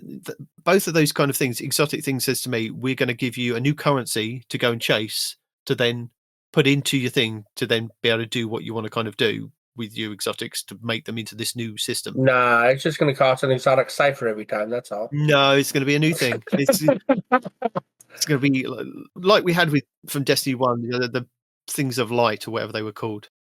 No, it's in the forge. The forge that we've already got is going to be upgraded to do exotic armor, and it's going to cost an exotic cipher. So yeah, you better kind of make your legendary armor or your exotic armor closer to your legendary armor things. More details on the long-term plans for exotic armor coming as they nail them down. Now, the big question that I'd like to kind of get to is, my vault is full. Where am I supposed to store all of this new armor?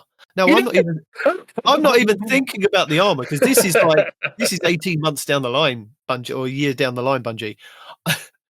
I'm thinking now armor, but okay, we'll get to the question that they've asked and they've answered. We know that vault pressure is a real problem for many players. Even with the recent increase in vault space, outside of adding more vault space, which is an option, the real solution is that enabling long-term storage of more desirable roles are a really hard problem. The real solutions that enable long-term storage of more desirable roles are a really hard problem. But those are the problems that they're penciling into the roadmap around next year's second expansion, codename Behemoth, and they'll have more to share on the details when they have a clearer direction on how we think we can solve this one. And I have heard a lot of people say, just charge me for the vault space. A lot of other games do it. I am willing to pay you for more vault space to help you be able to give me more vault space. Mm-hmm.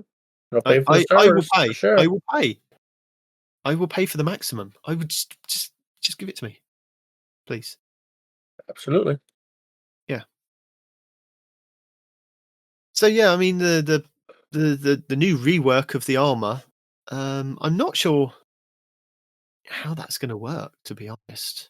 Yeah, especially with our existing stuff that we've already got the god rolls for, that we can change everything up. I do like how, you have not just increased grenade energy, but like if you go above that, you increase your chances of getting like a second grenade. That was unexpected. That's pretty cool. Yeah, they're leaning more into kind of the ability spam part of it that you can build into that, which is quite nice. Indeed, it is, and that is a way to make armor more important. I agree with that. But like the whole reworking all of my armor, it's like it's always the grind, man. The grind. But it's a new grind. Don't give a damn if it's new or old. A grind is a grind. And then, of course, our stuff's going to go away, and some people are going to delete it, and the Bungie's going to be like, why'd you delete it? You can do this with it now. You sons of... biscuits. So instead of having 6 stats on an armor piece, you're only going to have 3? That's what I'm getting from that? Yeah, but you're going to get higher numbers to reach, instead of triple 100s, maybe a 200 and a couple of 100s, or maybe 2 200s. Yeah. Something, maybe. Possibly. Possible. So hopefully we've covered everything that we can kind of cover this week for you, and hopefully we've made it easier for you to kind of understand. Yeah. So yeah, that's your Dev Insight, that's your live stream, that's your TWAB, that's what's happening next week. I don't know what else we can kind of cover. All the videos for everything that kind of is coming is going to be in the notes. All the things that I've watched this week. There's no kind of build videos because things are going to be changing next week. So there's going to be new build stuff, new kind of stasis excitement for next week, and loads of potential, I guess. So we've got all that to look forward to. The potions. Oh my god! Hey guys, look! You can craft potions to manipulate your. Did you say patrons? Your artifact. I'd like to craft some patrons. Oh man, we need to craft some patrons. So our patrons who can't be threatened with a good time, which are Zeb Orbit and K4. Thank you very much. Odd Dance Troop, which is the T-Rex King, the Scarlet KM, Mel O'Malley, Dedicated Bam 64, and Renard Callant. Thank you very much. If you want to throw more grenades, you need to join Golden God 1562, Winoble, Basically Salt, Fire Squad 1688, Codison 105, and they will be more than happy to show you how to throw more grenades. But if you'd like to join Deacon's Day 1 raid team, because Deacon approves of Dimwee. That's cut me off. Many times. And PP Pipe. Then you can join over at patreon.com/TTAH and support the lovely work that we do here. Because some of us do some work and some of us just show up and play games. That's true. Yeah. I wish you'd participate more. Yeah, and I wish you'd let me read some more. I mean, all you have to do is ask. Okay. Well, maybe next week then. Yeah, maybe. Okay. So, thank you very much for joining us. Your Titans are Peroty and Night Demon, although Peroty isn't. I was going to say. Your half-hearted effort Titan is Peroty. Your full effort Titan is Night Demon. The Hunter, Master Rager, Mr. No One Respawns in Real Life. Thank you. We are on YouTube, Twitter, Instagram, Facebook as Two Titans and a Hunter. You can email the show at twotitansandahunter@hotmail.com. You can find the show wherever you get podcasts. Because if you found the show, you're already here and you already listened to it, which is why I don't get why people say this. Because you're already here, you already listened to it. So what you need to do is tell other people that you've listened to the show and they should listen to this show. That's what we should tell people. Because if you're already here... I used to tell people to expose us to your friends, family, and loved ones, and then I heard that people were getting lawsuits and the verbiage was not right. So, but apparently you can find our podcast wherever you get podcasts. Because we even put one up on YouTube and you can watch some of my old gameplay. Because, I didn't record any of the dungeon runs this week because my eyes were burning. So, you can follow us on YouTube for each new episode, weekly update videos, and live streams at twotitansandahunter.com. If you want to join the Otto Dance Troupe, threaten us with a good time, and throw more grenades, or join Deacon's Day 1 raid team, then you can join our Patreon at patreon.com/TTAH. And if you are looking for a more casual encounter, that's kofi.com, Two Titans and a Hunter. If you like the thrill of live action and spicy language, you've got to head on over to twitch.tv/No One Respawns in Real Life, all spelled out, apart from one. And if you want to keep it family friendly, like other proper British gentlemen do, you've got to head over to twitch.tv/Two Titans and a Hunter, which is where I stream sometimes to keep people entertained. Sometimes it's just to keep Respawn entertained or just show him that I'm playing the game without him. So usually that's between 10 a.m. and 2 p.m. UTC, which is 5 a.m. and 9 a.m. US Eastern. And Respawn streams whenever. This show sometimes when he's there. Yeah, hopefully the schedule is going to get better. It's been a crazy year this year. We've had a lot of work to do.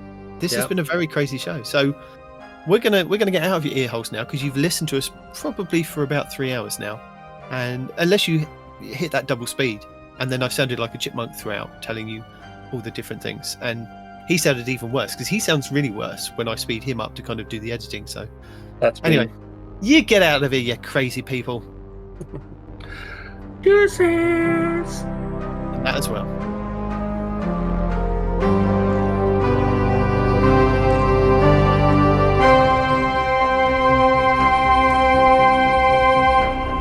Two Titans and a Hunter, a Destiny 2 podcast.